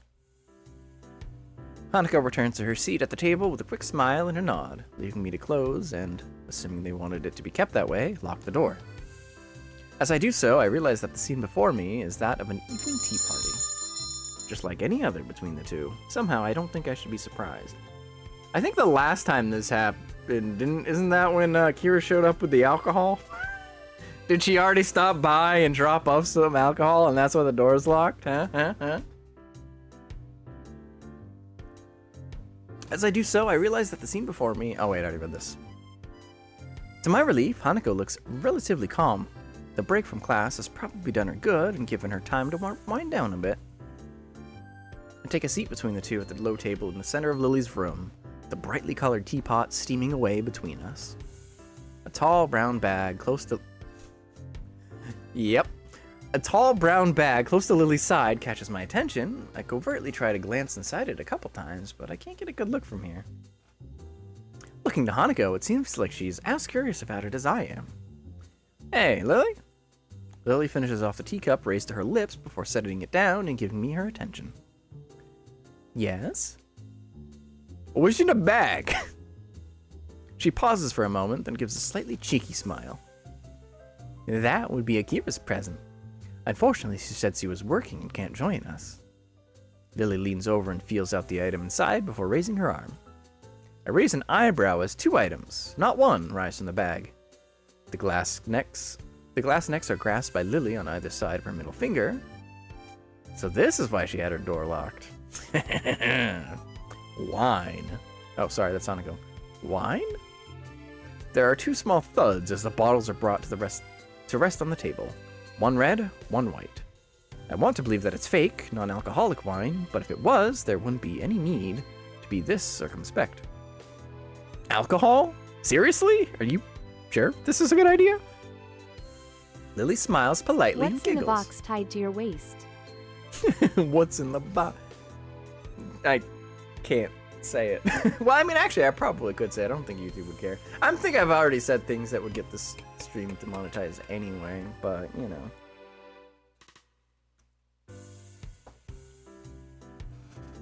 These would be the present from my sister. I know it's a bit questionable, but a little shouldn't hurt. If Lily took serious issue with it, I don't think she'd have agreed quite so easily. That aside, I had Akira squared as the serious and responsible type. Maybe like an older Lily, but it looks like I was wrong. We aren't even legally able to drink yet. A little, yeah. 2 bottles of wine? 2? Did she have... Did Akira give 2 in Lily's round? I thought it was only 1. Well, in that case, I won't complain. They don't look bad either. I'm no connoisseur, but at least the bottles look nice. Apart from a surreptitious glass of wine or 2 given from my father at family dinners, I haven't really had enough to know what's what. She gave 2 as well. I just forgot. Okay. That, and I can't really say that I'm a total straight edge. Going by Hanako's expression, she's thinking the same. And it's her birthday anyway. This is the thing about Lily. Lily can chug. Oh yes, I remember from the last round. Shall I open one? Sure, I'll get some. My heart skips as I hear 3 sharp bangs coming from Lily's door. Hanako's head flicks around and Lily's eyes close as she listens intently. None of us want to be busted for this. Who is it? Let me in, I'm cold. What voice is that? Let me in, I'm cold. Who could it be now? Lily lets out a resigned sigh before motioning for Hanako to open the door. She obediently gets up and fusses with her gown before moving, apparently still not quite sure of who it is, but trusting enough in Lily to do as she requests. I can just see a blonde, dark-suited figure. Okay. Oh yeah, she did show up late. I can just see It's time for a 4. Shut up! I can just see a blonde, dark-suited figure become visible over Hanako's shoulder as she opens the door. Happy birthday, Hanako! Thank you, Akira. Hanako gives a small bow while twiddling her fingers in front of her. So, this is Lily's elusive sister. Hey, Akira! Akira follows Hanako to the table after shutting the door behind her, giving me plenty of time to have a good look at her. Here, best wing woman up in here, hell yeah. I'm a bit sad though, thinking about it now, right? Since we're not doing Lily's route, presumably the same stuff is gonna happen with their family, and she's gonna, she's gonna move back. So she's gonna break up. Shut up. Akira's probably gonna break up with her boyfriend in this route and not get back together with him at the end, and that's kind of sad.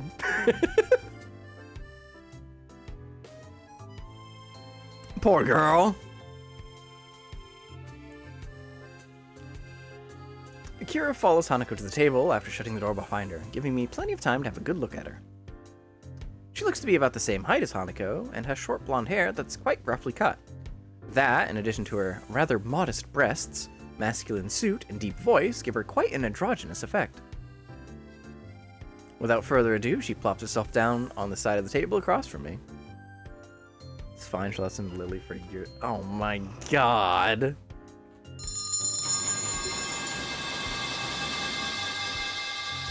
Ay, ay, ay. Get a load of these guys, my chat, eh? Eh? It's nice to have your company after all, Akira. Did work let you off? Yep, I have to go back there in a bit, but I managed to get enough of a break to drive down. So, this would be his sow then. A confident smile gets thrown in my direction, so I nod politely in return. Considering she just jumped straight to using my first name, she's much more informal than her appearance would suggest. Wait, if she already knows who I am, then that must mean that Lily's talked about me with her. I wonder what she said. Sorry for not introducing you, Hisao. This is Akira Sato, my eldest sister. I see. Nice to meet you. The person in question Break? loudly... She wants to be broken?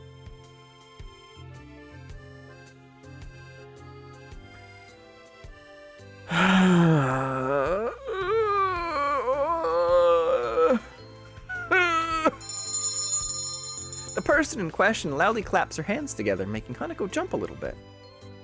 Akira notices this and looks uneasy for a fraction of a second before getting back into her stride. Only now do I realize that Akira hasn't paid Hanako's scars any undue attention. Hanako seems to be comfortable, if not exactly relaxed, around Akira. Well then, I assume the presents got through. No point in waiting, considering Hisao and the birthday girl look like they're pretty eager. Lily giggles as I awkwardly turn away, a little embarrassed by the fact that I couldn't hide my interest. Hanako's eyes are telling me that she wants to try the wine together with me, though I settle for a look of badly feigned indifference. Akira manages to uncork the first bottle with small effort, and Hanako goes to get some glasses before I get to pour the 4 of them full of white wine. I heard somewhere that white wine has less alcohol than red wine, so I think it would be the best to start with. Here's to Hanako, and to Lily's trip. Cheers. Cheers. After the traditional raising of the glasses, we all take sips of the pale yellow liquid. It's nothing like the stuff I've had with my parents, with the fruitiness of the flavor almost entirely hiding the taste of the alcohol. Maybe this is what proper wine is supposed to taste like. Then again, it's possible that Akira just chose a wine which would be suited to our tastes, since none of us are used to alcohol yet. Or at least, I hope none of us are. This isn't too bad. I was expecting something harsher. If you hadn't liked it, I have a few other varieties that you could have chosen from. Sound like you know your stuff when it comes to wines. Only a bit. I'm more of a beer kind of person. And that's why she's Raising of the wood for a 4 next. Oh my god. It is relentless with you today. I have the drinking side down pat, though. As if to prove her point, she refills her glass before bringing it to her lips and flicking her head back. Hanako and I silently watch as the whole glassful disappears down Akira's throat. I can't decide whether to be impressed or put off, but I certainly don't have any urge to imitate the act. Didn't you drive here? You're gonna drive back to work, Akira? Damn, you're brave. Lily grimaces slightly at her sister's boast. I note that she is sipping from her glass as she does though. Anyway, now that Akira's gift has been opened and sampled, shall we move on to ours? Gifts? That's right, we got you presents. It's your birthday after all. This is from me. Lily pulls out the carefully wrapped doll from under the table and passes it to Hanako. Hanako handles the present as if it were glassware, carefully turning it over to remove the tape that binds the wrapping. Eventually, the paper falls from the doll, revealing the emerald green of the doll's dress. It's beautiful. I'm not sure what reaction I was expecting from Hanako. The near total lack of dolls in her room made me think that she didn't care about them, but the look in her eyes is now something different. She turns the doll around with the same delicacy she afforded the wrapping, as if she was expecting it to fall apart in her hands. I'm glad that you liked it. Hisao picked it out, to be honest. Hanako suddenly remembers that she is not alone in the room and shifts her focus from the doll.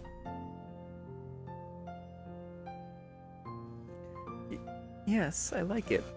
Thank you, Lily and Hisao. Actually, I got you something else. I reached in my bag and removed the wrapped chest set. Here, happy birthday. Hanako carefully sits Lily's doll next to her and opens my present with the same care that she showed Lily's. Before long, the checkered squares of the chessboard are visible, and Hanako gently runs her fingers across the carved surfaces. Oh! Almost by accident, she triggers the catch to the lid, startling herself in the process. She opens it and retrieves one of the gray pieces. Wait a second, gray? Gray? Gray isn't a color in chess!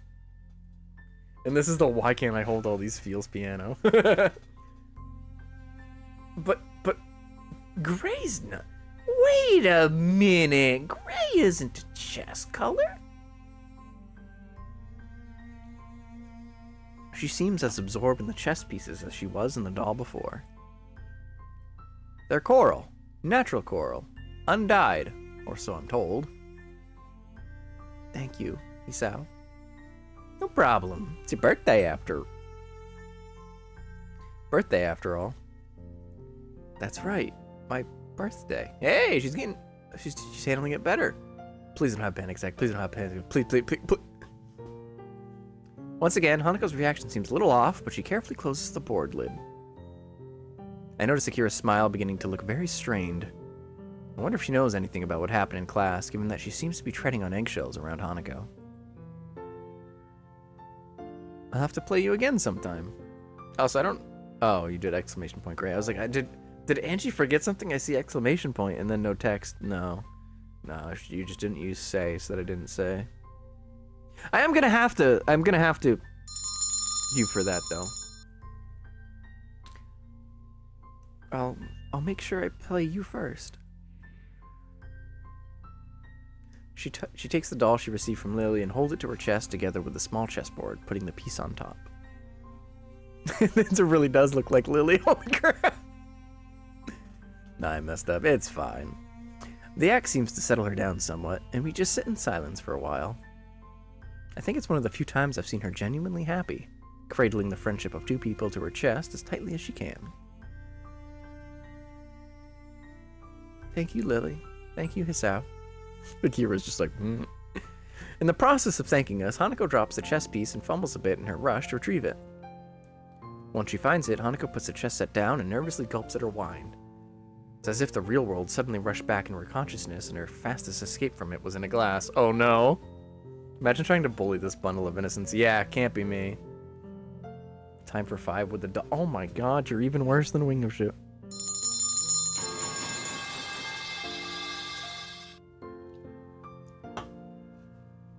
Please don't become an alcoholic, Hanako. Hey, he's there. You shouldn't drink it that fast. It is a party. He's out. Don't encourage her!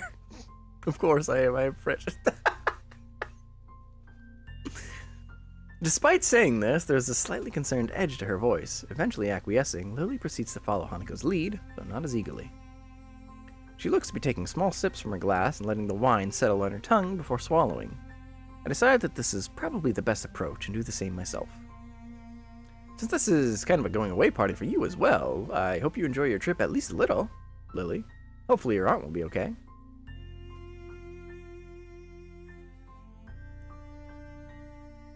I hope your aunt is okay too, Lily.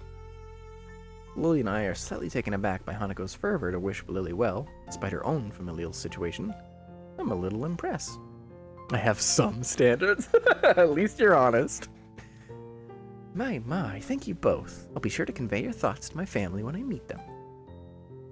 It'll be all fine in the end, Lily. Don't worry about it.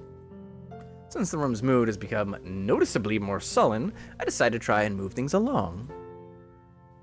Well then, shall we start on the cake? My tentative suggestion has the intended effect, everyone lightening up considerably. Yes, please. Cake? I didn't know there was any cake. I picked one up before I came, along with some smacks. Oh, Isao, you sly dog, you. Well done, Isao. At least one of us remembered to bring one. Everyone seems to welcome the distraction, so I retrieve the cake from my bag and start cutting it up. Mixing wine and chocolate cake isn't something that I thought would work well, but none of us seem to mind. Conversation is temporarily suspended as we start to eat. Before he came... Oh my god. I was initially wary of this idea, after Hanako's panic attack. I expected the worst from tonight, but I think Lily's idea of giving her good memories of her birthday is working. That, and also having it shared with her going away at party. From Hanako's reaction to her gifts, I can tell she was really appreciative. This is a triumph. Making a note here, huge success. Very true, very true. That is the most tame thing you've said tonight. Hanako tries to pour herself another glass of wine, but ends up spilling some on the table. She's had a couple by now, so considering that she's never had alcohol before, it's no wonder if she's feeling a bit lightheaded. It's time to cut her off. Sorry, Lily. I didn't mean to make a mess. Don't worry, I've got it. Oh, wait. Wrong voice. Don't worry, I've got it. Lily reaches sideways and gently takes the fussing Hanako in her arms, giving me pause. It's okay, Hanako. I'm just happy you're here. Lightly schnockered Hanako is second cutest Hanako. Hanako gives only a faint nod in response. It's fitting, I suppose, that Lily would be the one to support her like this. I have no idea what Hanako would be like if she hadn't. Seeing the two like this makes me appreciate the fact that I'm privy to such an intimate moment. Even Akira can't help but smile at the sight. I never would have thought I'd managed to find new friends so quickly, and I'm all the more thankful that, of all people, these two are the two I befriended. Hisau's Yuri senses tingling. Right? They slowly break off from one another, Hanako regaining herself somewhat while I quickly get myself back on task. I find a towel among Lily's tea set and start mopping up the spillage. By the time I finish, however, Hanako and Lily have managed to uncork the other bottle and have topped off their glasses. Oh my god, you two! Looks like you're enjoying the wine then. Just don't go too crazy with it after this, mind. We all dutifully nod and agree, but her reminder feels a bit silly given that she's the one supplying underage people with alcohol. The second glass of wine goes down a lot quicker than the first, and before any of us notice, the second bottle is empty. Oh god! While Akira is helping us finish them off, Hanako looks to be almost equaling her in the amount she's had. Oh no. Thoroughly schnockered Hanako as cute as Hanako. Oh no. My head feels a little light, but I think I've managed to gauge my own tolerance surprisingly well. Hanako smiles lazily, toying with her doll's hair. I think it's a pretty safe bet that she hasn't moderated herself as well as I. I don't think it was Hanako's intention to get this drunk, but it seems that the alcohol hit her all at once. She has a very light frame, something which wouldn't help her handle her booze well either. Lily cradles her glass, running a finger around the rim. Her cheeks are rosy, but she's managing to avoid looking woefully drunk. Akira is, as I somewhat expected, largely unaffected. Her smile might be a little wider than before, though. Maybe. Definitely. Hanako suddenly hiccups and accidentally knocks over the doll. Hanako, you need to remember at times like this, okay? This is definitely a fun thing if you go up to someone who's drank too much and starts hiccuping. Remember, Hanako, you're not a fish. That's it. That's all you gotta do. You're not a fish. Apparently that actually stops hiccuping. But I don't think I've really hiccuped ever since I've learned that fact. Yes, fish. Apparently hiccuping is left over from when we used to be fish. I guess hiccuping was an important thing for fish, and we never got rid of it. Take Akira's keys. Only crashing allowed is on a bed, not in a car. Right. Hanako suddenly hiccups and accidentally knocks over the doll.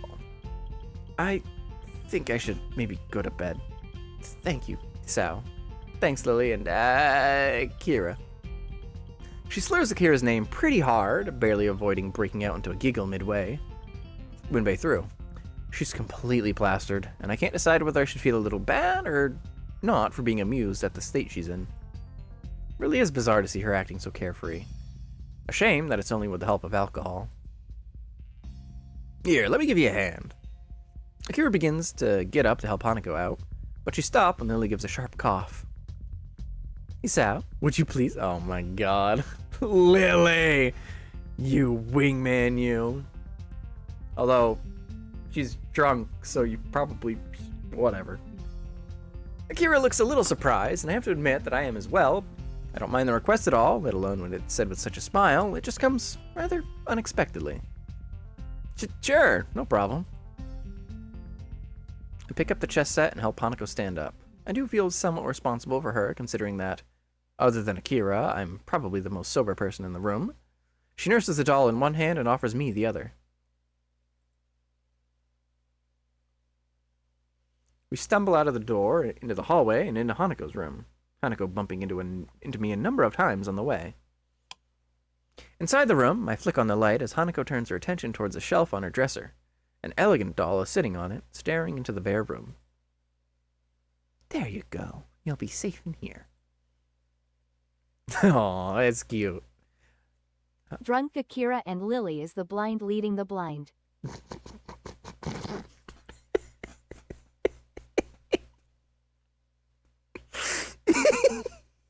That's evil. That's dubious. Oh my word. Hanako gingerly places the doll next to the other one and straightens its dress. They sit in silence, hair and clothes perfectly arranged, just like the teapot in Lily's room. They serve as a distinct contrast to the dull whites and grays that permeate her bedroom. Satisfied that her dolls, her only two real possessions, are safe, Hanako takes a step back and stands up, staggering severely. I step forward to catch her if need be, but she regains her balance without my help. For a while, both of us stand in silence as Hanako looks downward towards the cupboard. After a minute or two, she begins to sway a little from side to side. It's very off-putting. Are you gonna be alright? Hanako raises her head and turns around to me as if she's only just remembered that I'm also in the room. What's unexpected is that she takes 2 steps towards me and wraps her arms around my body, her head coming to rest against my chest. I can feel my heart beating as all of my senses feel like they're coming alive again after they're deadening through the previous drinking. The smell of wine on her breath, the feeling of her fingers through my clothing, the scent of her hair underneath my chin. My hands remain out in front of me, not daring to touch her. The temptation is there to hug her, to embrace her, to tell her everything will be fine, but this feels wrong. Really, really wrong. Hanako? But I want to stay. We getting fireplace? No, I hope not. I want to stay with you and Lily. Hanako's slurring reminds me a bit of Misha. She probably wouldn't be pleased to hear that. Sal, what the fuck? You know I can't. You're a girl and I'm a guy, after all. And Lily needs to sleep. She gives a disappointed groan. It's so strange for her to act so forward. Don't worry, I'll see you again tomorrow, okay? Is Sal going to get his hands on some toasted buns? No, not yet, not yet. I decide to rest a hand on her head to reassure her, deciding that this is as far as I'll allow myself to go in terms of physical contact with her while she's in this state. Hanako's head nuzzles against my chest. Makes me feel all the more uneasy with the situation, and as her arms tighten around my back, I quickly decide to bail out. Rest my hands on her shoulders and give a firm, but gentle, push. Her grip tightens a little as I do so, but she eventually breaks off. I don't want you to go. Hanako, please. Kira and Lily are gonna start thinking weird stuff if I take too long here. It's perfectly true, too. I really don't want to take any chances, and I feel very uncomfortable right now. I shouldn't try to read anything into the way she's acting right now. It's okay to generate friction. Just don't burn Hanako more than she is. Oh my god.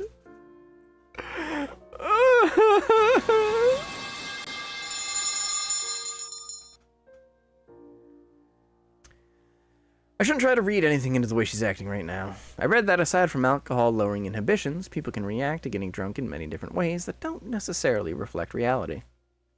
And even without that, there are plenty of ways to interpret what she's saying. As long as she's safe, I'm going to try and get out of her room as soon as possible. Hanako hiccups again. You're not a fish. Looking a right mess, she stands and looks downcast in the center of her room. Kira, do you maybe think they've taken the express train to Pound Town? Her personality changed as she drank more and more, and now, while alone in her room with me, her previous brightness seems to have left her. Was she just acting upbeat to make sure we didn't worry? Even if she was, what could I possibly do for her, since I do exactly the same thing in regards to my own condition?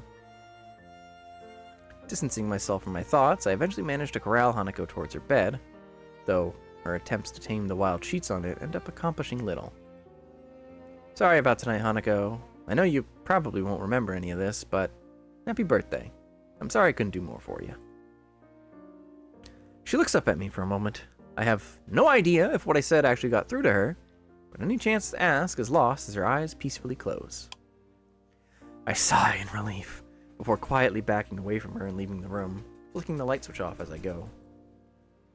I hesitate a little before opening the door to Lily's room again, quickly rehearsing what I should say if I get questioned about Hanako. After a few seconds, I still can't come up with anything. I open the door and make sure to close it behind me, lest any passing students catch a glimpse of the wine, before turning my attention to the two girls at the low table. No fish today. Nah, I don't, no, not with her being as drunk as she was. That would be terrible. Akira's casually smiling, as is Lily.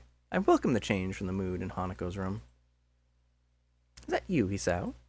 Yeah, I got Hanako to her bed. She's sleeping now. That's good. I have to admit, I hadn't thought that she'd drink quite so much. How soon before Kenji ruins the mood? Tomorrow morning. Guaranteed. Hey, it's fine. She's all safe and tucked up in bed now, with the way she is. She awkwardly trails off, though Lily and I would hardly protest. For someone so anxious and fearful, drinking would give an easy out for those constant feelings. I wish I could do more for her. I feel useless. You're doing fine. Just keep being her friend, you dipshit. Looking at Lily, I think back to what I asked myself in town. My relationship with her is that of a friend, and has only ever felt that way, but now I think I know why. Lily's been there for both Hanako and me since I first met her, but she's like that for everyone, trying to do her best to make them feel better. With that in mind, then, what's the bond between me and Hanako? After rescuing our relationship following the panic attack I inadvertently triggered during class, I feel like we're back to being friends, but she's on my mind more and more. I can't say I view any other girl in quite the same way, but maybe it's just a normal reaction to someone acting like this. Say, Akira? She yawns before looking at me. It is getting pretty late. You know about what happened with Hanako, don't you? Yeah, Lily told me. I negotiated pretty hard for a break so I could come down and help make her birthday a bit brighter. We get along pretty well. It's surprising to hear that from someone as extroverted as her, but if Hanako came to know her through Lily, maybe she had time to get used to Akira. Akira's also quite smart. She's pretty good with people. She knows how to navigate a situation, like with Hanako. You gotta give her a little more credit than that, Hisao. And on that note, I'd better get going. I'm already going to be a bit late as it is. But it's already so late. Sorry, we got a bunch of work dropped on us, so overtime it is. She levers herself up with a grunt and heads past me towards the door. Just before she leaves, she turns back towards us. You haven't forgotten about the time of the flight and all the rest. Don't worry, I have everything ready. It's just a matter of packing when it gets closer to the time to leave. Atta girl. I'll see you guys later then. And with that, she disappears through the door with her hand held high in farewell. Your sister is something, all right. I probably should have thought that comment through before saying it. Regardless, Lily seems quite amused at my appraisal. You okay after all that drinking? Not wasted and just hiding it well? I assure you I am quite all right. I can moderate myself. You seem quite self-possessed as well, if I do say so myself. Yeah, well, I guess your moderation applies to me as well. With a little hesitation, I take a seat at the table in front of Lily. I want to address this directly, if for no other reason than to settle my own thoughts. I've been meaning to ask this, but it took me a while to make up my mind. Do you have any idea about what triggered that panic attack? I gathered it was something to do with her birthday, but I don't know anything more. Even Akira was being really careful around her, so I assume she knows as well. Lily's smile drops, the gaiety of the birthday party now well and truly over. Good job, Hisao! To be honest, I'm not sure of all of the details myself. Hanako told you that she was in a house fire. She told me as much after we met and spent a lot of time together. Other than that, she quite simply never told me. She never told you. Assuming the worst, what does she have to look back upon? A life of isolation and possibly even the death of her family? maybe even going as far as blaming her existence for their deaths. Even thinking about what little I know of Hanako's past is bleak. To have lived through all that and to live on with those memories must be infinitely worse. Piano, hello! Lily looks similarly depressed, but I can see her rebuild at least some of her composure before my eyes. I get the feeling that both of us are talking more frankly than we might otherwise do, thanks to the wine. But it feels like just talking this out is a good thing anyway. Hisao, piece everything together! Come on, it's not that hard, right? I feel kind of helpless about it. When it's put like that, what can I possibly do for her? Just continue being her friend, dude! Oh, I'm not wholly sure I should tell you this, but Hanako told me you visited her the day after we both went to check on her. I must admit that I did not predict you would take such a step so quickly after what happened. Nor did I expect you to. I think it was a nice gesture on her part.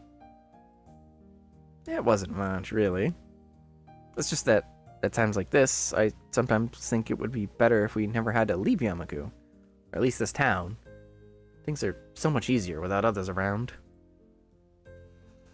I didn't expect Lily to look quite so troubled at what I say, and for a while she looks lost in thought. She moves to speak, but stops herself as soon as she does, and rethinks. It's a bit off-putting. I think... Tell me, do you have anything planned for Friday evening? Friday evening? No. Isn't your flight to Scotland the next day? I don't think it would be a good idea to tie yourself out before you even get there. I'll be alright, you needn't worry about me. I do this tomorrow evening, but I imagine Hanako will be feeling rather off for a while. The thought of how she's going to be tomorrow makes me grimace. Maybe we should count our blessings that she didn't end up simply throwing up from drinking so much while having such a low tolerance. Well, I'm going to be able to attend whatever you're planning. What is it? Nothing unusual, I assure you. Just a little excursion. And you'd better be off, Hisao. I can't imagine it's long at all until curfew is here. Oh damn, curfew. I'd completely forgotten. I look at the clock next to Lily's bed, but it seems to be some oddity without written numerals, which I suppose makes sense given Lily's condition. Not wanting to risk a haughty security patrol giving me a scolding, I get up and decide to go to my dorm as she says. Well then, I guess I'll see you and Hanako tomorrow, assuming the both of you manage to get up in the morning. Thank you for your concern, Hisao. Until then. With that, I make my way out of her door and into the hallway. I hope her idea will be a good one. We did it! We survived the birthday party! Not that there was anything to do. there were no choices, no decisions. Oh god, The hammering of a fist against the door feels like a nail being pounded into my head. Once, twice, 3 times. I let out a long... That birthday party was fire. Shut up.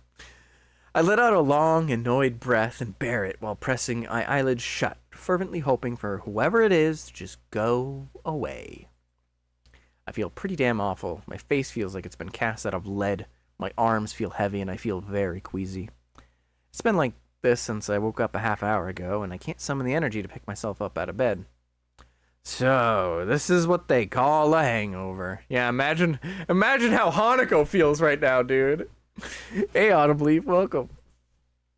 I wonder if perhaps this is the best treatment for teenagers who desperately want to try drinking as a way to feel like an adult. Considering how unpleasant this is, it's not something I want to repeat. A series of thumps ring out again, reverberating around the small room. I wish they'd just give up already. I have no intention of getting out of bed for them. Hanako is dead. Seconds pass, turning to minutes. Since no more knocks are coming from the door, whoever it was must have left. Thank goodness. Looking to my clock, the time when I really should think about getting dressed and ready for class is approaching. I don't think I can manage it, though. I hate cutting class, but I don't think I'm going to be able to get much done at this rate. I can tell I look like a mess without needing to look in the mirror to confirm it, too. The morning rush is giving me enough time to stand outside the classroom for a little while without looking too suspicious. I hope that Muto doesn't ask any awkward questions about my not attending school yesterday. I was sick, that much is true. It's just the reasons for it that I have to hide. Confident I can get by with a tactical omission of certain truths, I stride into the classroom doing my best to appear normal. The instant I open the door and take a single step in, I can feel a dozen eyes looking at me. There is no way I'm imagining this. They're not even making any attempt to hide it. My eyes take a quick sweep around the classroom and I spot Hanako. We make eye contact momentarily before she looks down and stares very hard at her desk. Did she spill the beans? Muto may be okay as far as teachers go, but underage drinking on campus is not exactly something that would be taken lightly. I look to him with some trepidation. Feeling better today? Yeah, thank you. He motions for me to take my seat, my legs feeling like sticks as they carry me there. This is going to be a long day. As soon as the lunch bell rings, I'm on my way to Hanako's desk to ask her what's going on. Hanako, did you tell... She looks up at me and shakes her head. That's a big relief. It's just... Well, hello there, Hee-chan. It's nice to see you again today. I grimace and turn towards the unmistakable voice coming from behind me.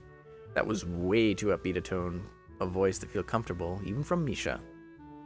Oh my god, Shizune, what's happening with you?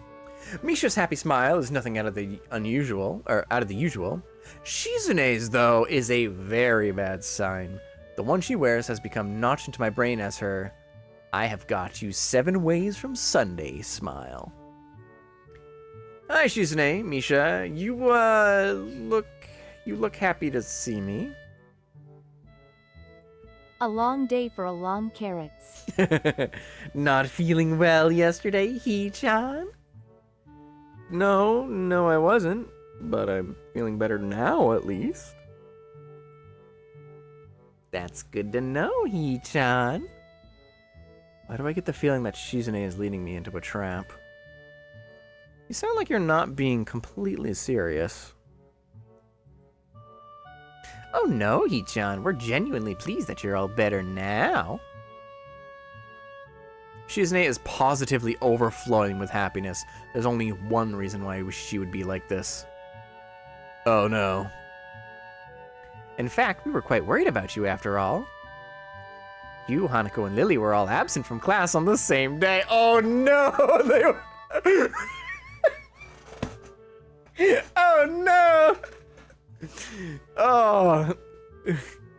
You sound, buddy. You should have, you were probably in the best condition to actually go to class. You should have actually gone to class, so nobody got suspicious. It's like, it's one thing if Hanako's not there. One thing, and another thing if Hanako and Lily aren't there on the same day. But his Sal also being missing on the same day? Nah, that's just not real. Yep, she's got us. So thoroughly that all I can do is sigh in defeat. They thought you had a 3. They probably unironically did. Although, actually, no, definitely not. Shizune's too happy. I guess you have your own theories about this. Could you just kind of not tell anyone? It's a bit late for that, Hee-chan. I suppose she's right, considering the looks I got as I entered class. Still, things only seem to be at the level of vague suspicion rather than outright accusations. I hear that you were feeling ill.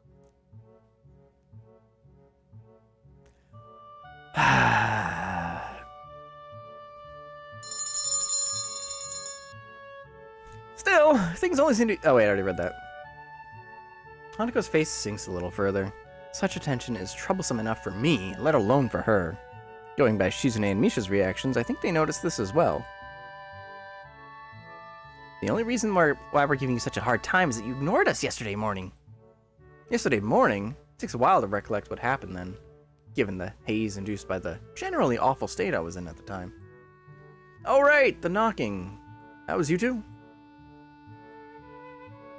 It was, and you left us there for ages after we'd taken all the effort of coming to your dormitory early in the morning. Sorry, I was having a problem with nausea? Yeah. A problem with nausea.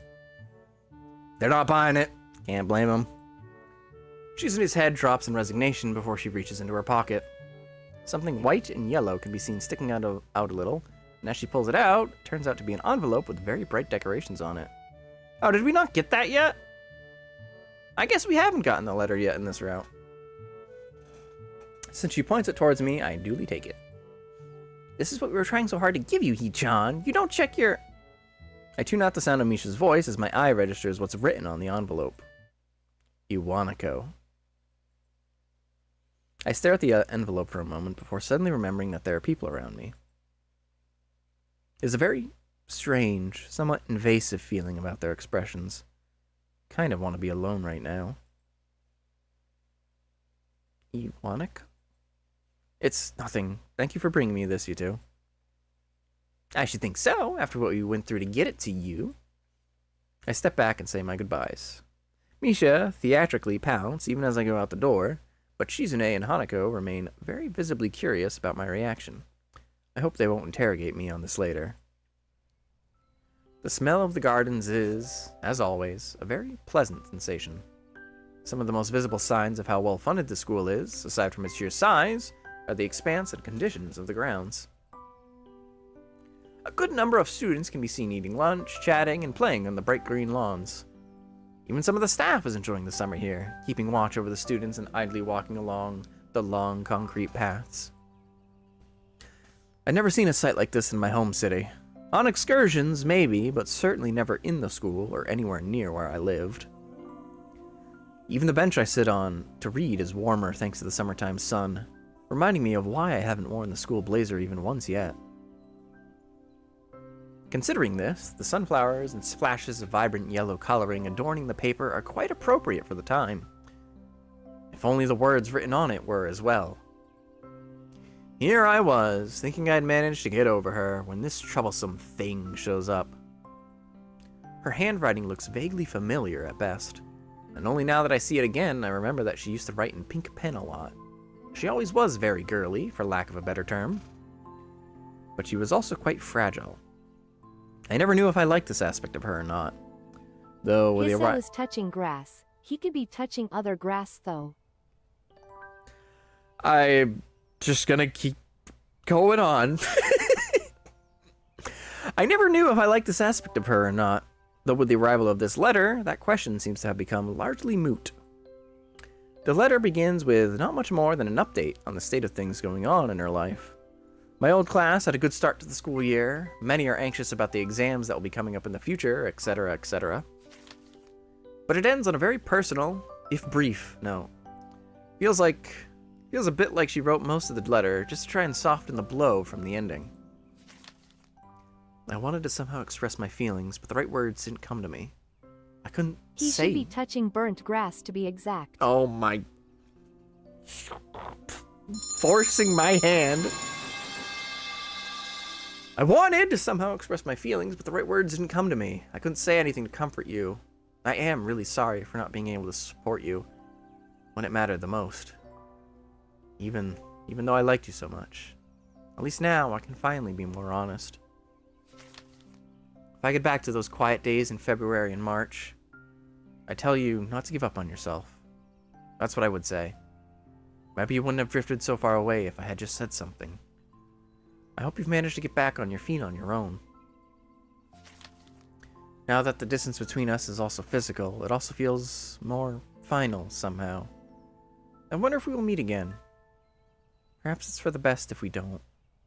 Still, if you would like to correspond with me, by all means write me back. I'd very much like to hear about your new school and how you're doing. I wish you all the best. Sincerely, Iwanako.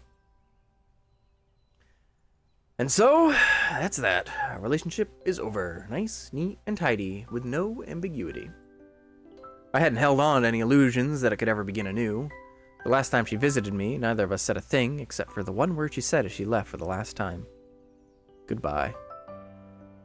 Be that as it may, this feels more final.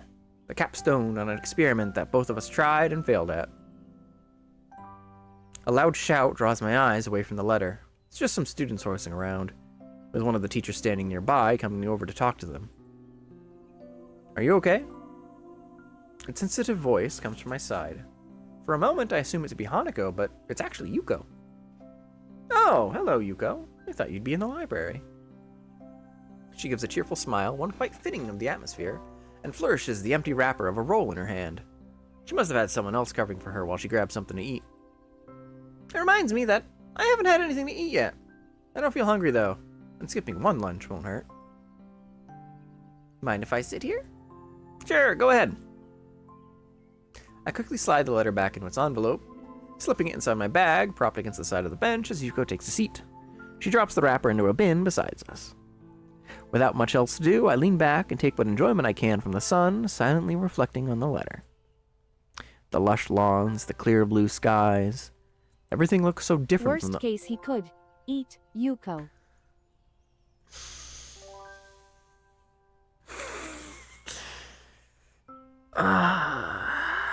What am I to do with you? Beat you with a metal pipe, I guess.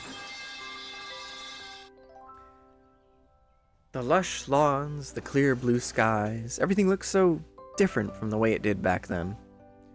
Even the school surroundings, from the hill it's on to the woods around it, are completely opposite to the urban scenery I remember. Maybe this is what it's like to feel homesick. Then again, it's not an outright bad sensation. The feel of the area around Yamaku, while very different, is also nice. I think I could get used to it. Hey, Isao? Yeah? You didn't answer my question from before. I wasn't gonna say anything, but you still look troubled. If you don't want to say anything, though, that's okay. I don't mind at all. Sorry for asking something strange like that. I don't mind. It's just... I got a letter from someone I knew before I came to Yamaku. It made me think about some things. I thought I'd managed to get over most of the problems that my accident caused, but now I'm really not so sure. I kind of wish I'd never seen it. I don't think that's good, Isao. When my boyfriend left me, he did so very suddenly, and never let me know why. At first I was very depressed about it, but I decided to forgive him. You forgave him? Couldn't he have at least talked properly with you about it? He was always one of those people that found it difficult to come close to others. In the end, I decided that I fell in love with him for a reason. He was a good person, and I think that if I had been in his position, I would probably have found it just as hard to try to talk to him. I don't really see the connection to the letter I got. I mean that, how should I put this? Also, did you guess who could have been Yuko's boyfriend? Are you saying it's another character here? In this game?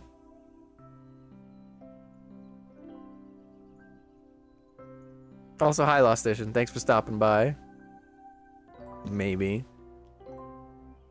The only person that comes to mind that it could possibly be is Muto.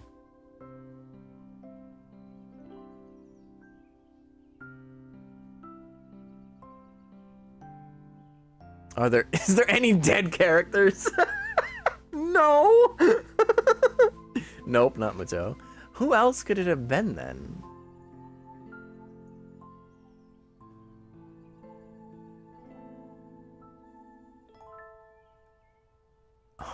I'm gonna stop thinking about that.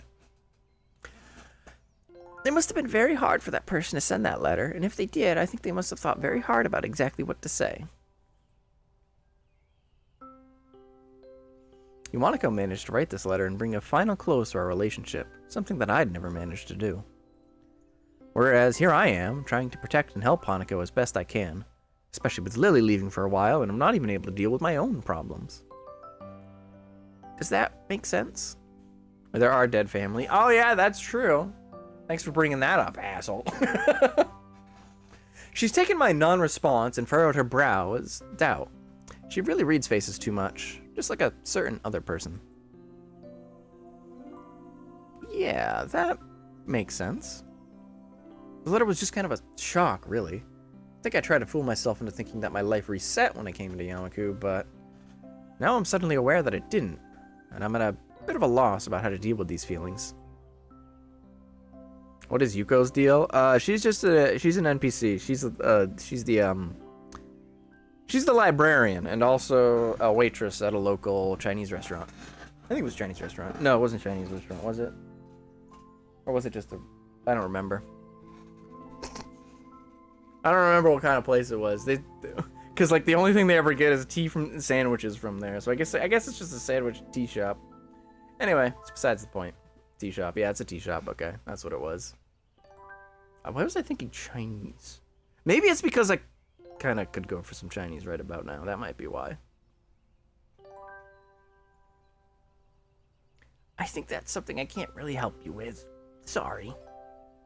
That's fine. I think being able to talk with you helped me get things sorted out a bit better in my head, so thank you anyway. Hanako can be the lord in Blazing Blade. Roy sucks anyways. That's right. I horny belled that. She's the only character that isn't affected by a disability. No, there are quite a few other adults. There's, she's not a student, basically. So, she's staff, so they don't necessarily have disabilities.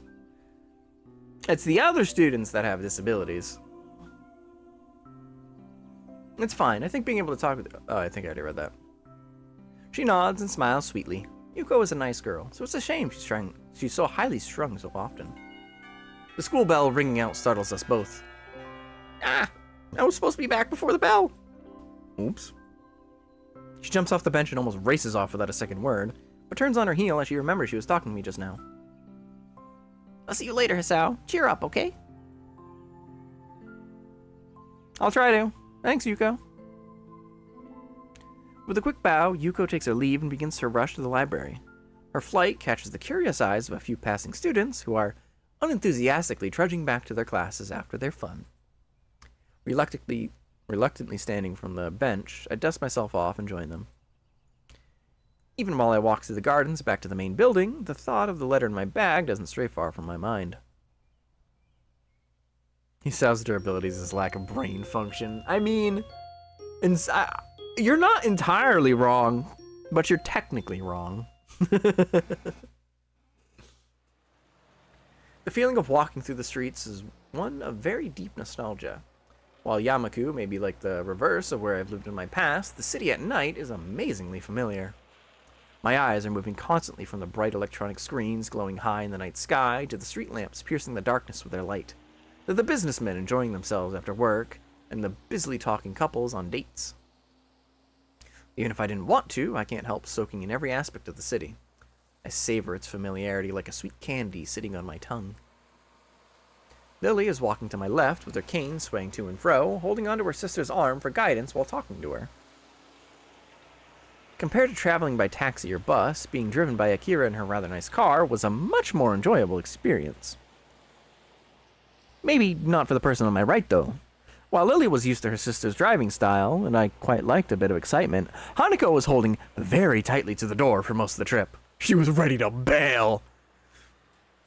Everything looks so pretty at night. Hanako quickly looks down yet again as she accidentally catches someone's gaze. Yeah, it does.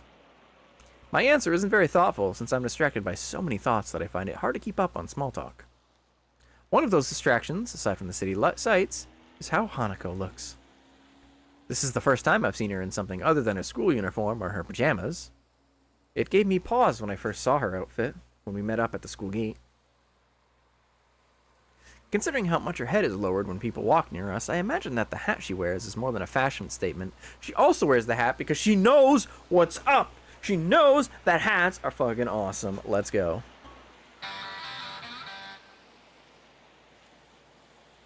While initially I was wary of Lily's plan to take us out into the city, when night fell and it became obvious she had thought about this. Not many people paid Hanako much heed, since the darkness hides her scarring well. So, we're in the city. Any ideas on what to do? Hat. Hat. Akira beams a smile. Something tells me that she's the one who is making this particular decision, even if her sister may have proposed the outing in the first place. You'll see. Just follow us. It's not a hat, it's a beret. What is a beret? It's a hat. Hat t t t t t t t t t t t t t t t t. Yes, thank you. I nod and try my best to stifle a grimace. After what happened during Hanako's birthday party, I don't trust Akira's judgment all that much. We keep walking, and I notice that we're passing more and more cafes, restaurants, and other eateries. Is it karaoke time? Every once in a while, a drunken man in a suit comes out of a bar, usually being supported by another, but for the most part, the customers around this part of the city look young and fashionable. Different kinds of music come and go as we pass by each business. The discord created by the overlap should be grating, but it reminds me so strongly of the times I spent in the city with my old friends that I don't mind. Hanako and I have started to drift a little apart from Lily and Akira. That comes to a stop when I hear a soft thud from beside me. Sorry. By the time she rights herself from her apologetic bow, the middle-aged businessman she bumped into is walking away after mumbling a half-hearted apology. Hanako looks a little put off by the experience, and as she quickly... Underscore orange burn. Underscore orange burn. Underscore orange burn. Underscore orange burn. Underscore orange burn. This is underscore orange so burn. mean. Underscore orange burn. Right as Underscore Hanako's on orange burn. screen to Underscore orange boo? burn. Underscore orange burn. Underscore orange burn. Underscore orange burn. Underscore orange burn. Underscore orange burn. Underscore orange burn. Oh my god. Underscore orange burn. Underscore orange burn. Underscore orange burn. Carrot. You gotta make sure you have that carrot at the end there. Hanako looks a little put off by the experience, and as she quickly skips ahead to match my pace, I notice her head hanging low once more. She probably bumped into him because she was looking downwards and not where she was going. I step to the side a little and put one hand on her far shoulder, drawing her closer. Hey, atta boy. Is Sao? It's okay, you can walk closer to me if you want. Hanako hesitates, but eventually nods in assent. After a couple of times, when I thought we had arrived at Akira's destination, we finally reach our target. By now, we're below the elevated walkways and past the most garish and brightly lit places. I'm a bit surprised. The average age of those around us is distinctly older, and the smell of cigarette smoke is pretty thick. The area is far from seedy, though, and it's a little amusing to see Lily's reaction to the smell of the smoke. While it's masked by the low talking of those around us, jazz music can be heard emanating from inside.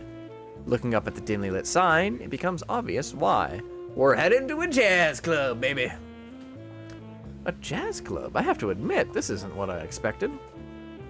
Lily gives an amused snort. His carrot is lower to the ground. What? Smoke? Is there a fire nearby? Oh my god. Evil. Evil. Lily gives an amused snort and a smile. Somehow I feel like I should have known it, Akira. As we talk outside, I notice more and more odd sideways glances directed our way. People awkwardly catch themselves staring and look away, but that just makes it more obvious. I had noticed this occasionally when we were walking, but it's more pronounced now. I've never experienced anything like that in my life. An average-looking Japanese teenage guy, just a little taller than normal, isn't the type to draw attention without making an effort. Hey, come on, just because you're teenagers doesn't mean you can't have a taste, right? Well, I don't really mind the music, if that's what you mean. I don't mind it either. She's only just managing to force the words out. It contrasts heavily to when we're alone in Yamaku, and it disappoints me a little that she's so highly strung for what's supposed to be a good time out on the town. It's hard to read Hanako's face as she keeps looking downwards.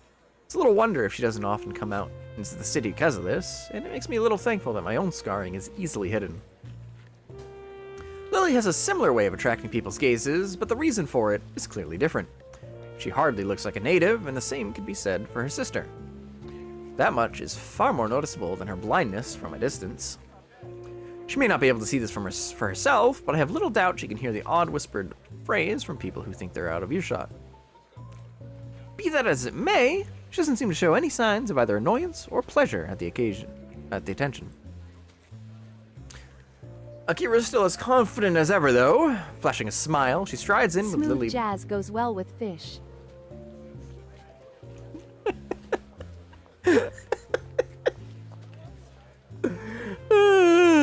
I tried to draw golf. You did your best, and that's all that matters. Akira is still as confident as ever, though. Flashing a smile, she strides in with Lily by her side, and the two of us following behind. I had expected my eyes to need adjusting to the light inside, but it's not much brighter than outside. The music we'd heard is clearer now, mixed in with the sound of glasses moving on the tables and counters, and the husky chatter of the patrons. Looking to my right reveals the music's source, a jazz group playing beyond some tables. The patrons seem to be mostly men, and though there's a handful of women, nobody looks under 30. Aside from us, of course. Feels a little like we've stepped into the 1920s, and the atmosphere is quite agreeable. I'm not completely comfortable simply because of my age, but were I older, I would probably feel quite at home. Hanako seems a bit more relaxed now, probably due to nobody looking at her. Everybody's talking between themselves, drinking, or watching the band. Akira casually takes a seat at the counter without even glancing around. She's probably come here before.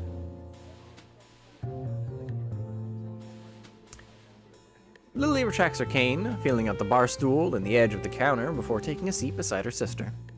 The bartender takes a brief break from polishing a glass to watch her before putting it down and coming over. 1920s, where are the kids in factories? What do you think Akira brought us here for? Good evening, ladies. What'll it be? Just a scotch. Thanks. Lily? May have a glass of ship. A black-suited elbow hits her sharply. Orange juice, please. Hey, she said the thing! The color! Well, actually the fruit, but let's go! No problem. Coming right up. The bartender starts to pour their drinks. A couple of seconds pass before Akira suddenly remembers that Hanako and I are indeed here and turns around to us. You two want anything, or are you just gonna stand there? Hanako seems to be getting a bit restless. No matter where we're going to seat ourselves, there's going to be people right next to her. And I don't think she looks convincingly older than 20, unlike Lily. Looking around, there's a game section to our right. A couple of billiards tables can be seen in the corner, and nobody's using them either. I glance to Hanako, about to ask her if she'd like to play, but she's already looking longingly in the same direction. Maybe it says something that we can get by with so few words nowadays. We'll go play pool over there. Akira leans back to see past me before shrugging and sitting back up. It seems you'll have to put up with only me for company. How unfortunate. Have fun, you two. We turn and set off for the abandoned corner, with Hanako taking the lead. The prospect of a nice, quiet game away from everyone makes her walk noticeably faster. Her eyes stay firmly fixed on her prize. The table is full size and well lit despite the surrounding darkness, thanks to the bright overhead lights. A huge painting of something covers the wall. There aren't many people milling about this corner of the club, and I can see Hanako becoming a little less tense as a result. Also, I have to call fake on this whole scenario. There's always somebody playing pool at a bar that has a pool table. Always. So I don't buy for a second that this place is empty. I mean, maybe bars in Japan are different and they, aren't interested in playing pool. But there's always somebody playing pool. You do play with balls and a stick in pool with the aim of covering holes. Oh my god. Well, yeah, there's Hanako and Hisao who are playing pool. I mean, I guess that technically checks out, but there's nobody out. There's almost always someone sitting in these tables looking at the pool table, about to play, if not already playing, I don't buy that this is the empty corner of the bar, is what I'm saying. Either way, they get to play pool, and that's kind of fun. You know how to play? There's always one very tall blonde guy who lives at the pool table. It's law. I don't necessarily know that I agree with blonde, but I think you're right about the rest of that. I'm no expert, but yeah, I do. Then, 8 ball? Sure. Hanako gets the chalk and 2 cues from a set of hooks against one of the walls, while I fetch the balls from the table's pockets and grab the rack from a shelf underneath. She patiently waits as I get the table set up. After slotting the final ball into the rack and doing some last adjustments, I end up having to fight my perfectionist urges and getting the bottom row of balls exactly perpendicular with the edges. Pretty normal stuff, really. With the balls arranged and ready for play, I step back and take my cue from her outstretched arm. I carry out a quick inspection of the tip before I'm satisfied that it's in good condition. So you've played before? Once, or twice. I just kind of know the rules. The air between us feels a little awkward. She's still pretty nervous. 8, if that's what Hanako wants. Oh my god. She's still pretty nervous, understandably, given that we're in public. Eventually, the silence becomes too much even for Hanako, but she begins to quietly stammer. Who will break? I think for a moment before reaching into my pocket and drawing a coin. I'll take heads, your tails. After a nod of agreement from Hanako, I flick the coin up in the air, catch it, and flip it over onto the back of my left hand. Looks like it's you that gets the break. Hanako nods again before taking up her position at the end of the table. She's not usually this quiet around me, but I'm not wholly sure if it's because of the tidbit of information about her past that slipped out moments ago. The cue comes back in a practiced gesture before smacking dead into the center of the cue ball with a thud. The white ball skates across the smooth green expanse before smashing into the carefully arranged balls at the other end. Balls skitter across the table at high speed. The break was good, with the balls being nicely distributed around the table. My eyes are already flicking from one to another to pick out the easiest candidates to pocket. Hanako retreats from the side, and I take my shot. Well done. It's only after Hanako says this that I realize the ball I was shooting at was sunk. I look at her and notice a small smile on her face. It's nice how playing games seems to loosen her up a little. She's a gamer! Guess I'm stripes then. I take a step back and let her take the next shot. But she doesn't advance to the table, rather she looks down a little and rubs her arm. By now I can identify this as one of her gestures that she means that she wants to say something, but isn't sure enough of herself to do it. What's up? It's just, you had a nice smile. Do you like playing this? She was looking at my lip. I sigh and lean back against the table. I like playing, yeah. I think I was smiling because it's really nostalgic, though. Hanako tilts her head quizzically. Me and my friends used to play pool in the games center near where we live pretty often. And at night, too. But wouldn't your parents? My parents both worked, so they didn't mind me not being in the house. I stayed on top of my schoolwork pretty easily as well, so there was plenty of time to do other stuff at night. Our conversation dies down, with Hanako's timidity getting the better of her. In response, I get off the table and let her take her turn shooting. There aren't many solids in easy positions, so Hanako bends down and takes a while to line herself up properly. Hanako's expression is the same as when we play chess. A relaxed but focused concentration. Athletes sometimes talk about getting into a zone where nothing unnecessary enters their mind, and I wonder if that's something she can do. Her posture is good, better than mine to be sure. It's very close to a textbook method of playing, whereas I tend to contort myself into whatever position I feel is most natural for the shot I'm taking. She lines up the cue comes back, and she does a couple of practice movements to make sure she's lined up correctly. Hanako takes games so seriously. It's the only real hobby I know she has, outside of reading. It feels good to be able to share this kind of experience with her. She's the perfect position to get a cat. Oh my god. And she leans close to me. She leans close to me ear and says in a raspy voice, "Do you want to play a game?" Hanako... Oh wait, I already read this. She takes the shot after careful consideration, and the cue ball zooms off towards a ball sitting at a slightly awkward angle near a corner. Hanako's careful preparation pays off as the cue ball hits and sends the ball rolling towards the corner pocket. For a moment it looks like it'll stop just on the lip of the hole, but eventually tilts in just enough to drop in. Man, that was a hard shot. If you can pull that off, I don't think I have much hope. I'm not that good.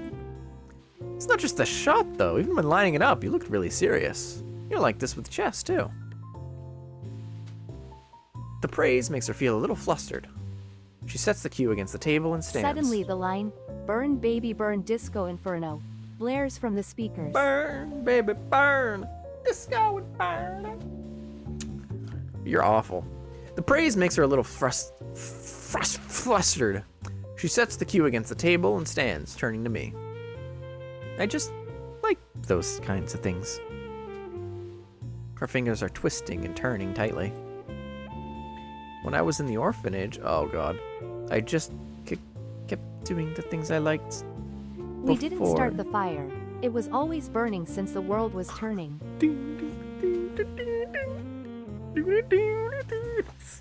God damn it. If I played games with the others, that was enough for the helpers there, so... I never thought about it that way. Staff in an orphanage would naturally want to have everyone socialize at least a little. If it's okay for me to ask, what was it like for you at the orphanage? I don't know that now's the best time for that, Hisao. But it's a mostly innocent question. Why do you want to know? I've touched a nerve, but the fact that she responded at all shows there's at least a chance she'll answer my question. Before, she likely would have just shrunk away from it without a word. This girl is on fire. Oh my god. I'll tell you, but... Could you tell me who Hanako is? Hanako? Oh, the letter.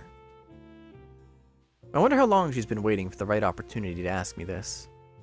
I'm surprised, but don't hesitate. Sharing information is naturally a matter of give and take. She's someone I used to like. Her nervousness subsided, at least for the time it took to ask. Her curiosity is getting the better of her, and I feel a bit uncomfortable to be questioned on this, of all matters. There's no way I could spill out all my feelings about Hanako here. I don't even know myself what my feelings regarding her are, even after talking to Yuko earlier. I want to avoid the subject around Hanako. Hanako doesn't look overly satisfied with the awkward ending to the discussion, but thinks better of continuing it. She was only just managing to ask me in the first place without knowing that I wouldn't want to talk about it. I moved to finally take my own shot. The lack of talking between us is filled by the chatter of other patients and the band at the other end of the club.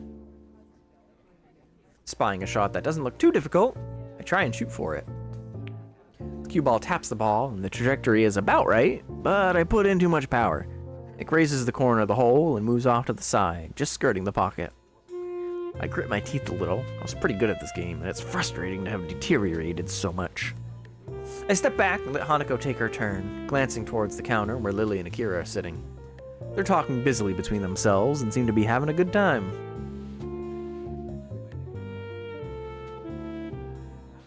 Ori, I need you to imagine the current pool shot in slow motion while Chariots of Fire is playing. Oh my gosh. Now would be a good time for a Flareon, I say. No! No, Stern Cold, no! Ah, who am I kidding? You don't even have enough points for a Flareon. I turn back to Hanako as she takes her shot. With the same face as before, she lines herself up and sharply pushes the cue.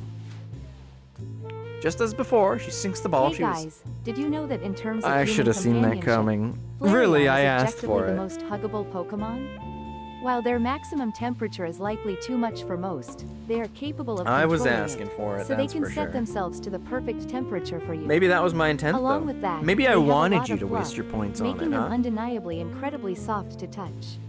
But that's not all. They have a very respectable special defense stat of 110, which means that they are likely very calm and resistant to emotional damage because of this. If you have a bad day, you can vent it while hugging it, and it won't mind. It can make itself even more endearing with moves like Charm and Baby Doll Eyes, ensuring that you never have a prolonged bout of depression ever again. Thank you, Flareon. Just as before, she sinks the ball she was aiming for. It drops into the side pocket more cleanly than her last, though. It looks as if she's getting a bit more into the groove of the game. Nicely done! She hesitates for a moment and begins to address me without turning her head. The orphanage was nice. It felt a bit like Yamaku does. And the staff was really kind. Did you know that the Vaporeon meme was only the first part of a 2-part copy pasta? What was the second part? Because maybe I might have known that. But as the years went on, I realized something, Rion. I mean, I'm not gonna look too deep into it. We got Hanako's trauma dumping, and we need to listen to her. But as the years went on, I realized something. I was different. It feels strange to hear her speak so candidly about herself. She's audibly forcing the words out. It reminds me of when she insisted she tell me about the fire. Hanako must feel that she has to tell me, has to tell me of such things if I'm willing to tell her about my own past. It's simple, dude. She wants to learn more about you, and she wants you to learn more about her. She's just kind of awkward at expressing that. It's that simple, dude. Her grip on the cue tightens as she continues to speak. But most of the children there were up for adoption, just like I was, but unlike me, they gradually left, one by one. By the time I went to Yamaku, I was among the oldest children there. For a while, I helped with some of the younger children, but eventually... I lay a hand on her shoulder. She's forcing herself by now. It's okay. She looks mildly surprised for a moment, but then nods before setting down her cue and turning towards me. Do you really think so? Yeah, I think so. Even while news... I think I did pretty good this stream so far. I've stumbled a little bit here and now, but that was the first time I stumbled that badly this stream. Even while Lily's away, I'll be around to protect you, right? Hanako looks at me for a long time, and I'm taken a bit off guard. Her expression hasn't changed from before, still looking somewhat maudlin, and silences between us aren't unusual. I think it's the fact that she's holding such prolonged eye contact that makes this feel a bit odd. Feels as if she's judging me. It's a very strange, vaguely uncomfortable feeling. Danago? I understand. Thank you. She smiles and looks away a little, but it still feels stilted. Hanako isn't very good at faking emotions, and this is no exception. I move to the table to take my turn and distract myself, but it doesn't seem to work. Does she think I'm not up to the task of helping her? No. Is she disappointed in me? No. I'm probably overthinking this, yes. While her silences are just an accepted fact of life by now, sometimes I do wish she'd speak more. With a thud, I send the white sphere careening down the table into my target. Ah. Hanako sees what's happening just as I do.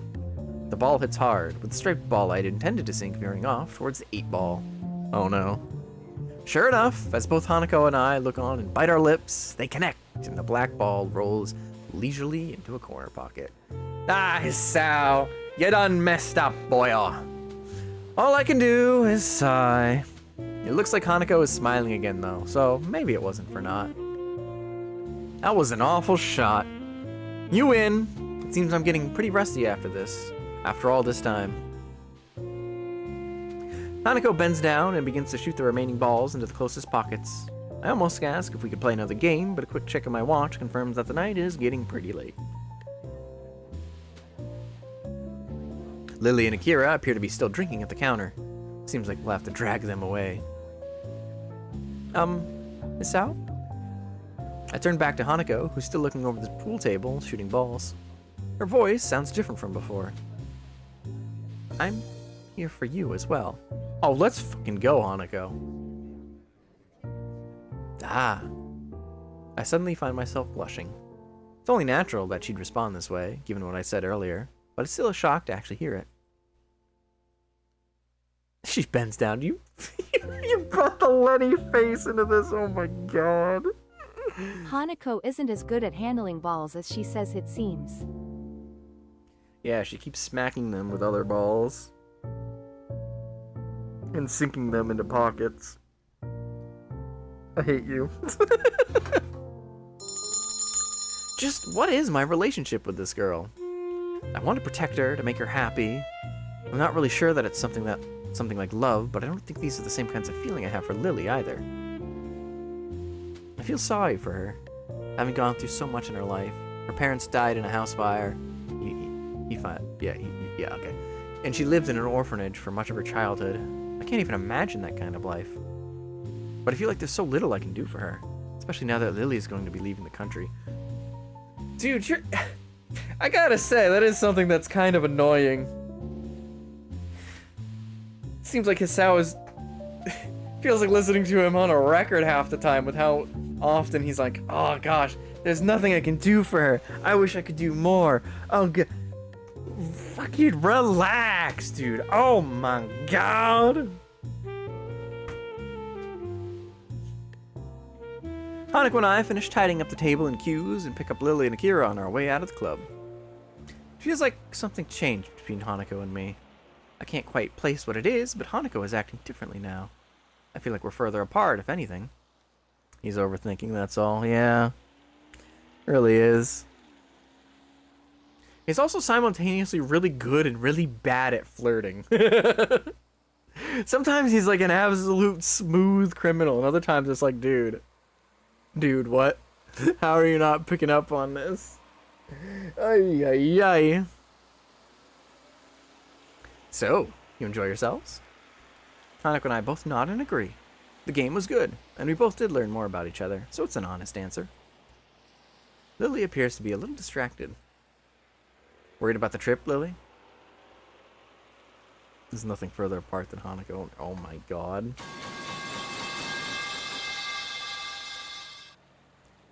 You deserve that one. She pauses before sighing and smiling weakly. A little. It means quite a bit. The comment earns a clap on the shoulder from her sister. Hanako smiles back, too. You'll be okay, Lily. I hope you can enjoy your time over there. Thank you, Hanako. I'll try to. It will be nice to be back with my family after all, no matter for how brief a time it may be. With that, the four of us begin to walk to the car park where Akira's car is. We continue to talk between ourselves, but it's mostly just small talk. Hey, small talk's good. Boom boom boom, boom boom boom, boom boom boom, boom boom boom. I feel like we gotta be getting close to the end of Act 3. This feels like it's been going on for a long time. But at the same time, we're still not dating, so it feels like we can't be close to the end. Why is it always small talk? Where's my large talk? What do you think that talk was at the pool table, huh? That's pretty large talk there. You know? Right then. Are you taking the bus, Lily? You're very far from Act 4. Oh, God. I'm wondering if this is a good stopping point. Nah, we'll continue. Lily motions to a large suitcase standing beside her. I'll have to take this with me, so I've booked a taxi. It'll meet us at the school gates in about 5 minutes. Ah, I see. Lily reaches down and feels out the handle of her suitcase. Its weight causes her some difficulty, so I quickly offer to take it myself. That is awfully kind of you, Hisao. She's no qualms about accepting, and I end up picking it up. It's not what I'd call light, but it's not exactly heavy either. I don't think I'll have too much trouble carrying it. Alright, people, we need to slow Ori as much as possible. Oh my gosh. Well, thank you then. We should hurry though. If the taxi leaves, then it will take quite a while to book a new one. Are you ready, Hanako? Yeah, let's go. We rush to the gate as fast as we can, only to find the taxi has yet to arrive. Well, nothing like a bit of exercise in the morning. The nurse told me that I should be doing that. I think he probably had other things in mind, Hisao, and probably with more regularity. Do you intend to be helping people with their luggage every day? I guess not. Looks like we've got a bit to wait anyway. How long should we wait for the taxi before calling them again? I would say another 10 minutes, but they've never let me down before. There's probably just a little traffic. Okay then. So how long is the flight to Scotland? About 16 hours, if I remember correctly. It's a bit hard to tell with the changing time zones. So long. Scotland forever! It's now that I realize Hanako's been unusually quiet, even for her. She doesn't handle stress well, so she's looking really uptight. Yeah, I can't imagine being on a plane for that long. I've only ever flown on a short family holiday up north, so it really is quite hard to fathom. If Hanako spent so much of her childhood in an orphanage, she's probably traveled very little, let alone flown. It's not too bad. I'll spend most of it either asleep or catching up on my English. I hardly use that here, so I need to refamiliarize myself with it a little. Will your accent be a problem? Oh, I wouldn't worry about that too much. It may be an issue initially, but I should be fine once I get used to it. We all moved to sit down on the small bench beside the school gate in silence. Strangely enough, even though I know that Lily is going away, I can't think of anything to say to her. Lily is a reliable person, so it might be because she isn't the one that I'm thinking of most. Lily might not be able to see it, but Hanako's chewing her fingernails nervously. I move to talk to her, but can hear an engine straining up the hill before I get the chance. Ah, I think the taxi is on its way. Well spotted, Hisao. I only just heard it as well. A small wave of pride washes over me. To have noticed something at the same time as Lily must mean that I've become more aware of my surroundings. Anyway, we won't have to call the taxi company, nor worry about missing Lily's plane. Once the taxi stops where we're standing, the driver rolls down a window and leans over. After confirming that, yes, Lily is the same Lily Satao that booked the trip, we sort out her luggage. The driver opens the trunk of the taxi and takes Lily's suitcase, with Lily climbing into the back seat as he loads it into the trunk and slams it shut. After getting back into his seat and shutting the doors, he waits for us to say our farewells. Have a safe trip, Lily. Take care of yourself. Hanako looks understandably downcast, and that much is obvious even in her voice. Of course I will. I'll be back before long, don't worry. There will still be another person here for you too, won't there, Hisao? Yeah, of course. I turn and smile to Hanako, putting my hand on her shoulder. She only manages to keep eye contact with me for a couple of seconds, her cheeks red all the while, before turning back to Lily. How can you not figure this out yet, Hisao? It's so obvious. See you, Lily. Goodbye. Lily gives her farewells to the both of us with a fair measure of reluctance. Without further ado, the driver starts the engine once more, and they begin the journey down the hill towards the airport. The two of us stand at the gates for a long time, even after they've disappeared from sight, not really knowing what to do. So, what do you want to do now? I don't know.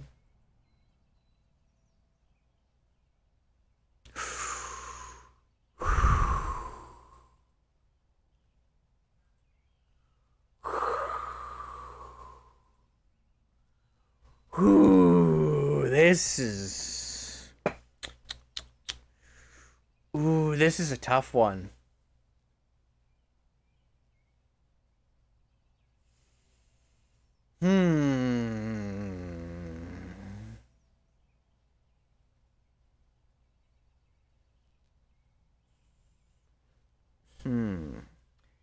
The thing that I don't necessarily know about the top option is, what does he mean by call it a day? Does he mean go their separate ways for the day? Or does he mean, like, hang out in a room, play chess, and probably bang, okay? Is that what he means?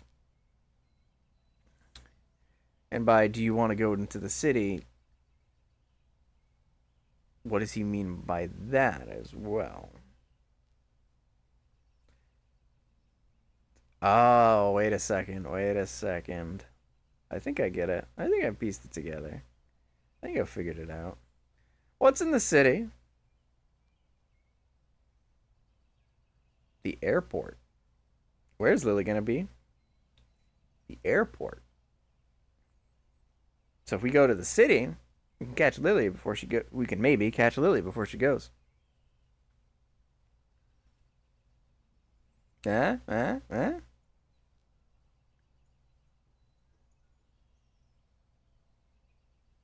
I don't actually know that that's the case. I could just be overthinking it.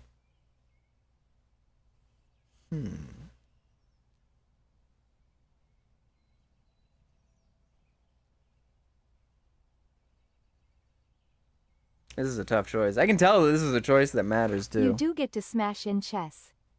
Maybe you're right, maybe you're wrong. This is definitely a choice that matters. Absolutely. There's no way it can't be.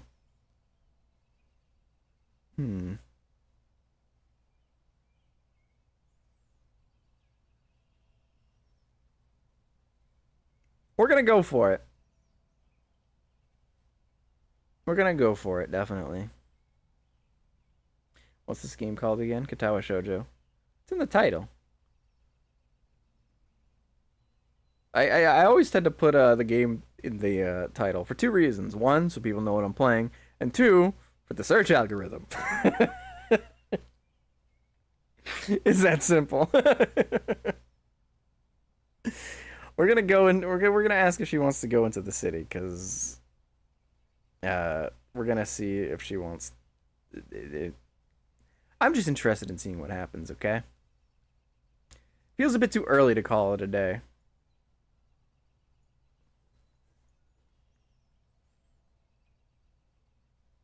Let's do it. The bus stop, standing by the school gates like a mute sentinel, puts a strange idea in my mind. Yeah, I'm pretty sure that was the right choice. You want to head into town and look for a bookshop or something? We have the rest of the day free. Yep, that was definitely the right choice. It wasn't what I was thinking of, but it's definitely the right choice. It's a long shot, as Hanako doesn't like going into the city. I count the fact that we managed to get her out here, or out there, even when it was so dark, as a small miracle. But I genuinely want to spend more time with her. Anyway, she's likely to just refuse and go back to... Okay. Really? Yeah, definitely the right choice. Definitely the right choice. Really? Let's go. I can't work out why Hanako has decided to agree with me, because she wants to go with you. But I'm not about to ask her to change her mind. It's you, idiot! It's you!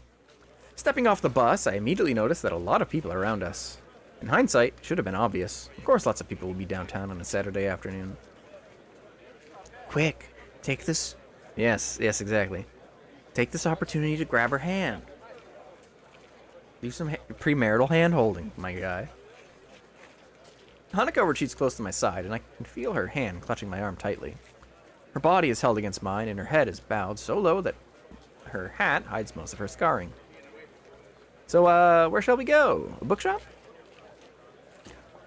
Hanako's present and my other general living expenses have pretty much drained my budget, but I should be able to afford a few books. There's something I try to reserve a few funds for anyway. For a second, I think Hanako didn't hear me, but then I looked to my side and noticed her nodding almost imperceptibly. Oh, okay. Do you know of one? Actually, I do. We passed a few when Lily and I were looking for your presents. Hanako's expressions clouds a fraction. Got to remember to stop bringing up her birthday. You both spent a lot of time? Or maybe I misjudged the situation. We wanted to make sure we got the right present, after all. Hanako smiles and blushes a bit. It's a small treasure when she does. Anyway, there should be a bookshop just up ahead. Do you want to check it out? Sure. The crowds start to build as we head towards the bookshop along the raised walkways. Hanako latches her other arm onto me as well, making our progress a little slower. Wait a minute, is there multiple endings per route in this game? Yes. There's only, well, I don't know how many are in each route, but each route has a few decisions like that one, where you can drastically change the course of the game by picking the quote-unquote wrong option. I think every character has a good ending and a bad ending, and a couple of them have endings. So far, we've completed Emmy's and Lily's routes. First try getting the good routes. And right now in Hanako's route, I'm pretty sure we're on the right track for the good ending. So hopefully we can keep that up. As we walk, the sound of the traffic makes me think of a possible distraction for her. Lily's route has no bad ending. Ha! So it must only have a good and a neutral. Okay. I was wondering, Hanako, have you thought yet about when you're going to learn to drive? What an odd thing to say. Driving? Yeah. Kind of lucky in a way. There aren't a whole lot of students in Yamaku that are allowed to drive. Wait a second.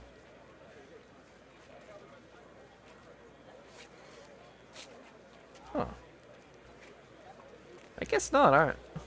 I mean, some of them could get by. Yeah. I'd say probably about like 50-50. Yeah, that maths out.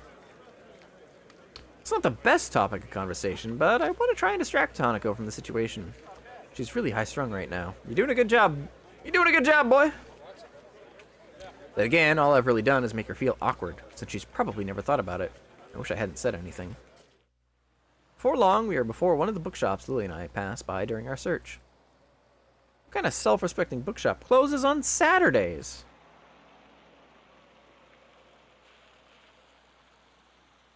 Bookshops don't make much money anymore because of the internet. Maybe they just had to close over weekends? She seems pretty knowledgeable about technology. I guess it's a pursuit that would lend itself well to someone who enjoys solitude. Huh. Guess that makes sense. It's easier to find books online. Anyway, it looks like this idea is shot. Anything else you'd like to do? If it's not a bother, could you show me where you bought my present? Sure, not a problem. It's not far from here. I head off in the direction of the store, only half sure of its exact location. I don't want a repeat of the last time, spending half the day walking around aimlessly. Here we are, Othello's Antiques. It's small. Well, yes, it took Lily and me quite some time to find it. Can we go in? I don't see why not. It's open. Hanako pushes through the door and inches before me. Once again, the store is empty, save for the store owner.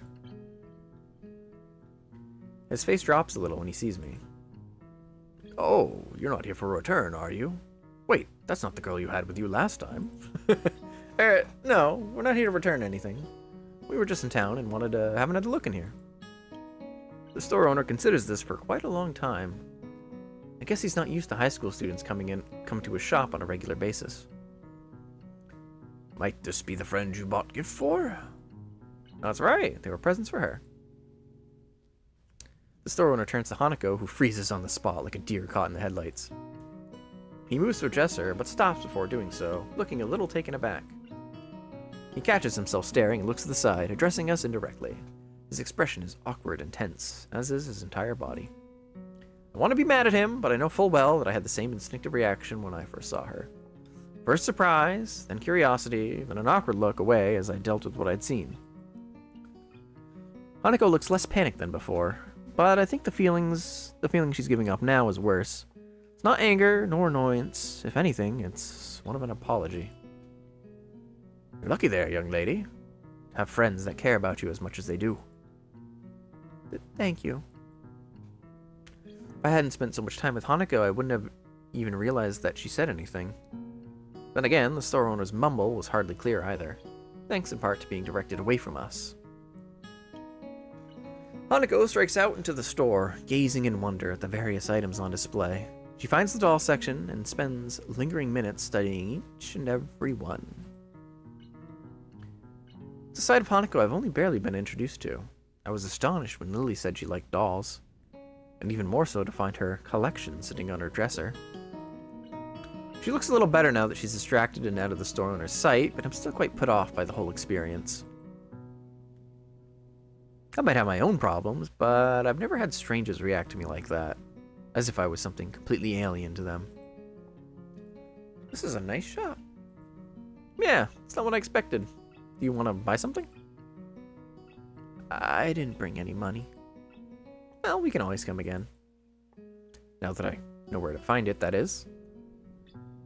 We can? Of course, you can come here as often as you'd like. Thank you. Excellent job on your first date with Hanako, Hisao. You don't need to thank me. I almost forgot where this place was. I don't really think either of us completely believes in what we're saying, but rather we're just repeating what we think we should say. Can we go back to the school now? Sure thing. Let's go. As we leave for the bus stop, I see the store owner peek through the curtain at the back of the shop. I'm not really sure what the glance he gives to her says, but it feels a bit weird. The fact that Hanako didn't see it is both a relief and a bit frustrating. Hanako and I stopped walking once we reached the concrete area between the dormitory buildings. There was barely a word said between us on the way back from the city. Well then, goodbye. You want to have some tea or something? How about a game? Hanako shakes her head embarrassedly. I'm tired. Maybe later. I've got homework. She sounds a little depressed. Hanako obviously does want to do more, but I suppose she would have a bit of schoolwork to catch up on. She's missed a few days of lessons. Ah, homework. Thanks for reminding me. I've got a stack to do as well. I guess I'll see you tomorrow. How ancient art thou? I obviously am not going to give you an exact answer, but I've alluded that I'm not quite as young as others in this industry are. See you, Hisao. Before I can say goodbye, Hanako has turned and begun walking towards the entrance to the female dormitory building. I look at the door she disappears through for a bit before going off towards my own door. I'm assuming it's somewhere in the thousands, considering you're a magical hat. A couple hundred at least. Today was a tiring day.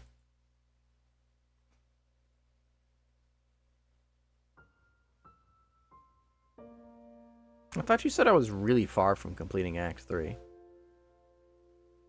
Act 4, Scars. I get it, because that's... Yep, okay. Well, okay, that's a great stopping point. Let's go.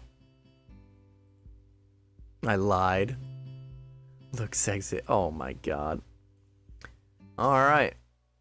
Let's head to chatting screen for a little bit.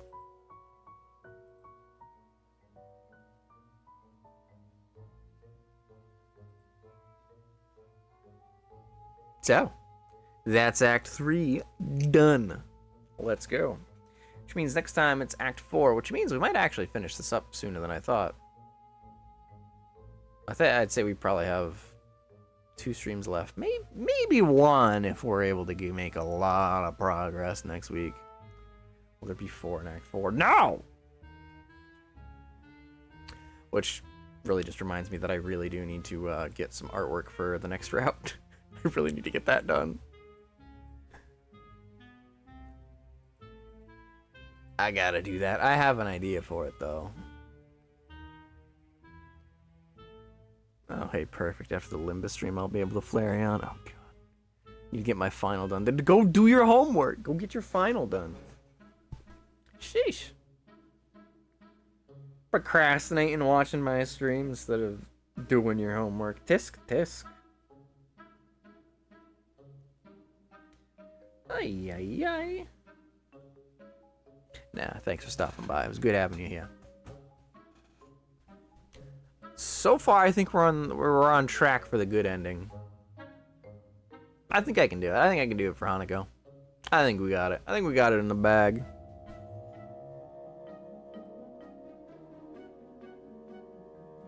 It's the other route. It's Rin's route that I'm really worried about. I would love to be able to say I've gotten all the good endings on the first go, following no guides, but I don't know. Rin might throw me for a loop. This'll mine stream when? I don't know. I've got a lot already on the... I've got a lot already planned. Just don't get burned with a bad choice. Yeah, we'll see.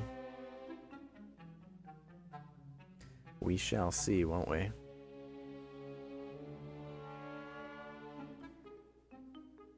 Let's... Yeah, so after... We've got Limbus Kanto 4 to finish. Then after that, we're gonna do... Moemon Star Emerald with only Kanto Mons. Definitely will do a bad choice at one point. We'll see about that. We'll see about that one, Stern.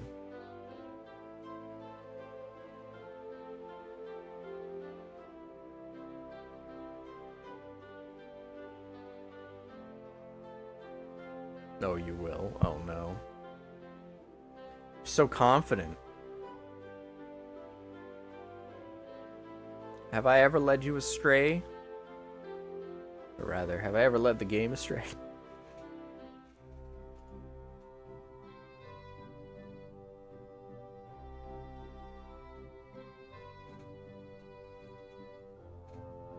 That's what I thought. Oh, I know you will. Oh, God. I won't tell when. Oh, gosh. I'm not... I have more faith in myself than that. We'll be fine. Well, I'll be okay.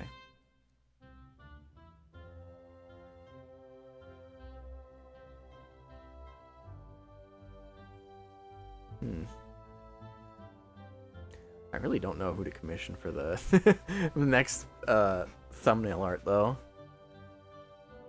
I think the tricky part is it's going to be more expensive than any of the other ones. This is going to have 3 characters. It's going to be Ori and Angie plus Misha and Shizune. That's going to be expensive. Oh well. They're worth it. They're worth it. Yep, they sure are.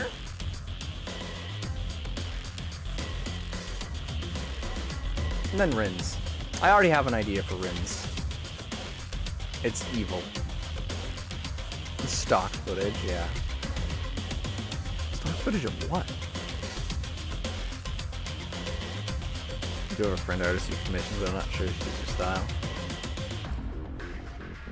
It depends. What is their style? Like, describe them to me.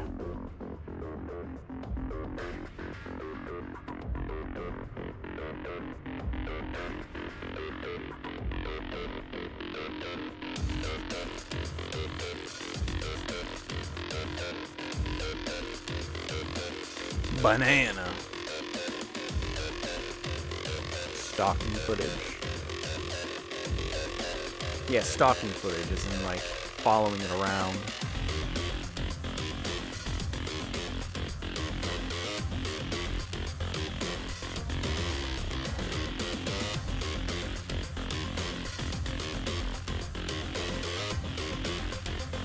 There's an art on Discord. I already posted art twice now. Oh, okay.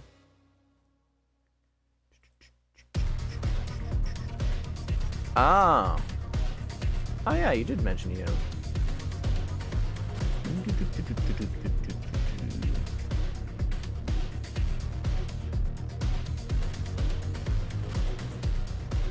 Okay, that's a new one.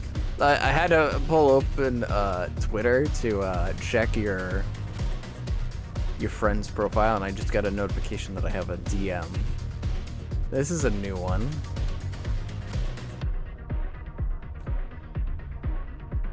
It's definitely a it's definitely a bot. But it's someone who said, "I heard you're good at playing games. Can I ask you some questions?" What? What? What makes you think I'm gonna respond to that? Anyway.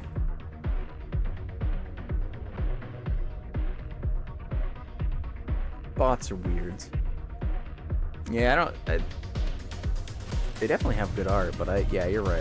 They're not really the style for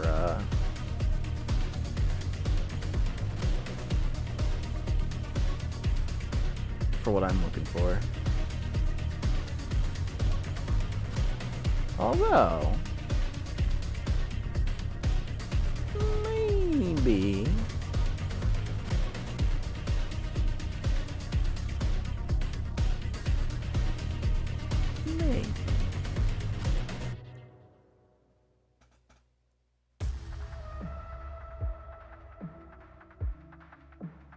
It's alright, I'll figure it out. Well, the more commission she gets, the better. Yeah, I'm not saying I'm against the idea. I mean, even if it's not for this particular project.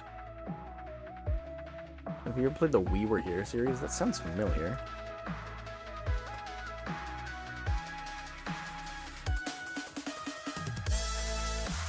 What is it? Free-to-play co-op Escape Room. Oh, I think I have. Yes, I have seen this before. Have not played it though, no. I think that would be a pretty good collab, kinda. Yeah, this would be a good that'd be a good collab game. Maybe someday. I'm waiting on. Actually, I don't care about keeping it secret. I'll say it. I'm working on getting a collab version of the hat model, where it's a mostly static image, but the face, you know, is animated. That way, in collabs, people can wear me, so to speak, and that would be a good game to play once that's finished. She definitely needs more confidence, and more commissions should, I hope, improve her confidence. I'll definitely consider it. I can always use more stream schedule art, of course.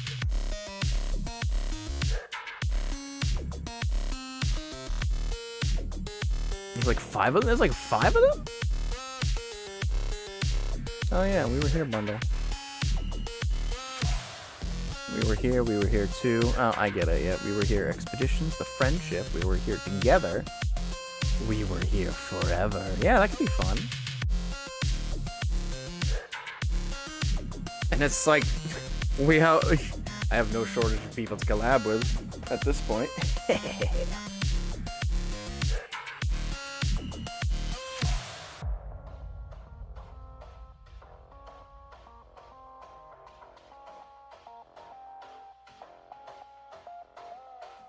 Yeah, that'd be a fun one. I should wish list that. I mean, if you collab with Hayami, you're gonna fail. That's so mean. Even if you're right, I mean, I'm gonna add to wish list the free-to-play game because I'm just that funny.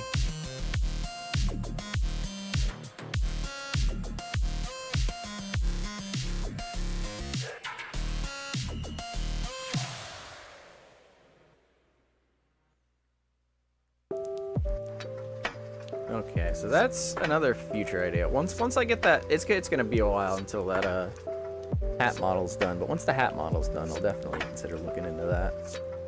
That'd be a fun collab. That'd be a fun collab, yeah. Do any of them scare easily? Toasty. Toasty hates horror though, so she would never. If I told her it was scary, she'd be like, no. Actually, no. She probably would say yes, but she would also be like, I hate this.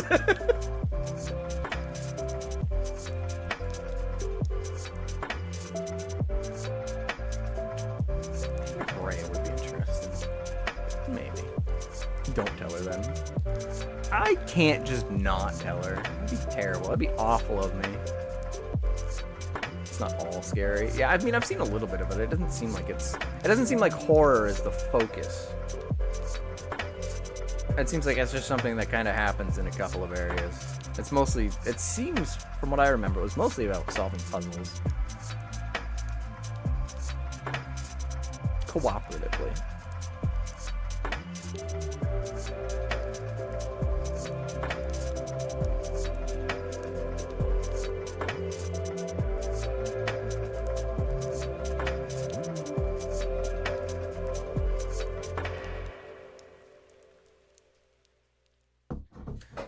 I will say one thing, in the first game gave me nightmares. Oh god.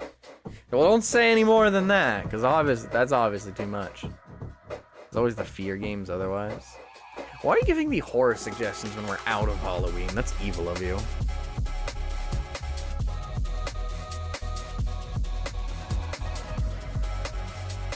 I've never been good at keeping up with the holidays, to be fair.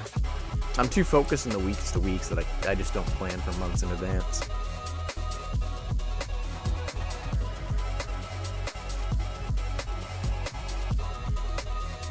Fear isn't really horror, but it's fear in the name. As surprising as it is, yeah. I do need to find a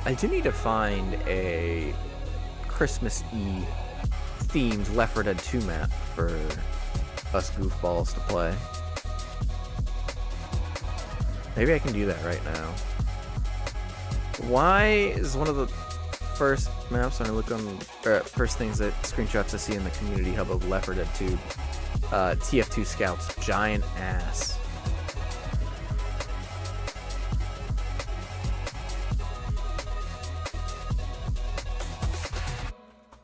Can I find any Christmas themed maps? Dead Center Christmas Edition. Close, not quite.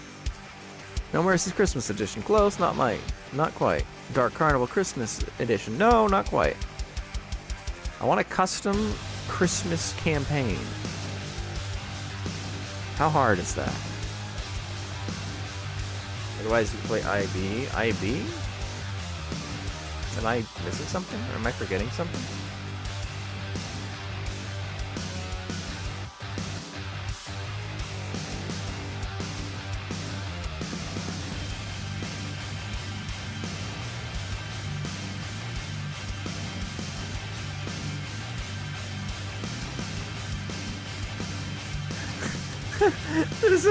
There's a mod for the smoker that just replaces it with a Christmas tree. Oh my god.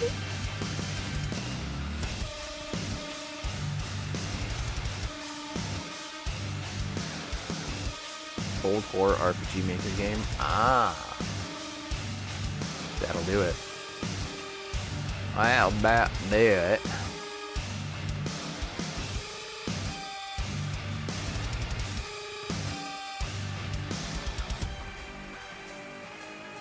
There are actually quite a few really good Christmas themed mods for Left 4 Dead 2.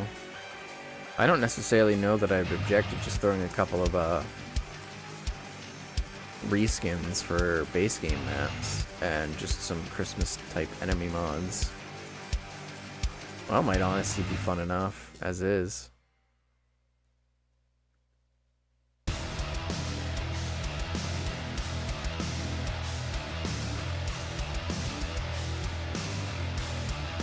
I know the perfect game for you to play on Xbox. Oh god. Frostpunk? That sounds familiar. I don't remember if I heard good things or bad things about it though. Maybe once I see it. There's a Frostpunk 2 and DLC. Oh, I don't know if that's a good sign. Well, starts with very positive. City Builder Survival Resource Management.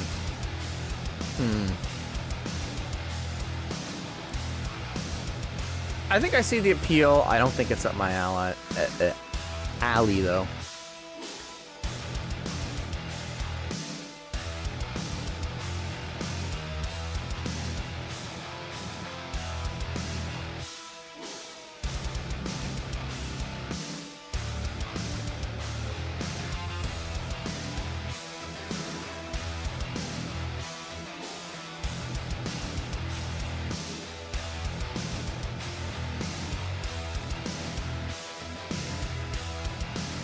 Yeah, it might be hard to find an actual Christmas-themed custom campaign. We might just have to do base game reskins.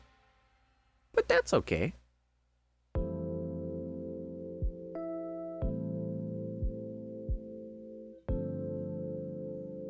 Just might have to be careful with some of the songs because they might use copywritten music.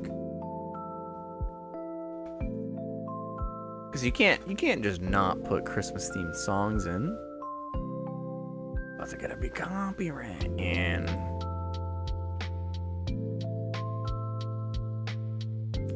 Otherwise, Reverse Collapse Codename Bakery is also a good game for Xmas. Somehow I don't. Oh wait, holy shit! It's an actual game. What the hell? Experience the newest technical RPG from the creators of Girls Frontline. There it is. Is it also a gacha? Wait a second. Toast Tiles. Is this Gun Girl Fire Emblem?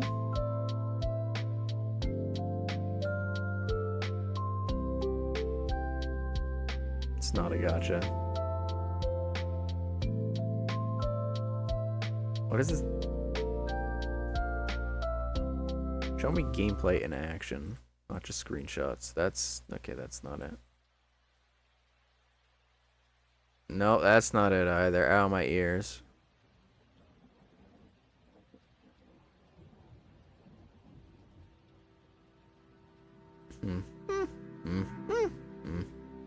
Oh, there's some gameplay.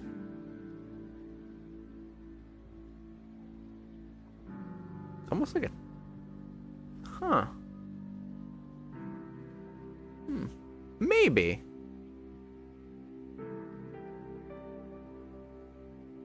I'll wishlist it. More or less Fire Emblem, but with modern weapons. Yeah. Doesn't seem bad.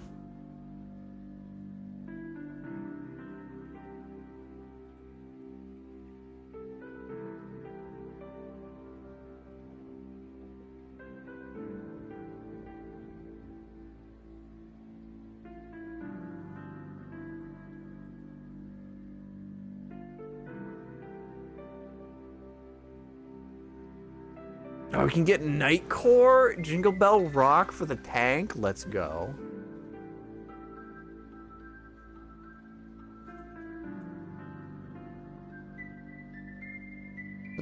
And of course, there's one that swaps the tank music for Mariah Carey. Because of course there is. Alright, we're gonna have fun with the Christmas mods. I think it's probably just gonna be base game maps, but that's okay. Because the rest of the mods are going to be fantastic. Otherwise, orange juice. True.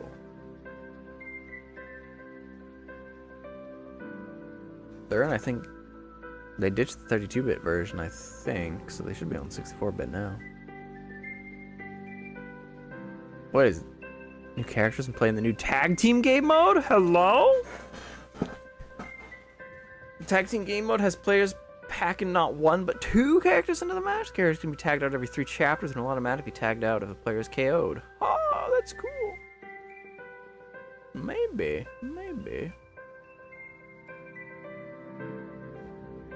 That could be fun. Anyway, that's gonna do it for today. Thanks for stopping by. It's only until December 21st. That's actually okay. That's okay. We might be able to. We might be able to get a game or two in there. And I doubt they'll completely get rid of the game mode, right? I mean, maybe they will, actually. Anyway, catch ya Friday. I would, of course, be streaming earlier in the week like usual, but with the Thanksgiving holiday coming up, I'm gonna be busy this week. Which, on that note, happy Thanksgiving for my US followers that actually celebrate it. And happy Thanksgiving to you too, Stern. Happy American Thanksgiving. How about that, huh? Yeah, that's what I thought. Go eat some turkey this week. That's gonna do it. Catch you next time. Peace.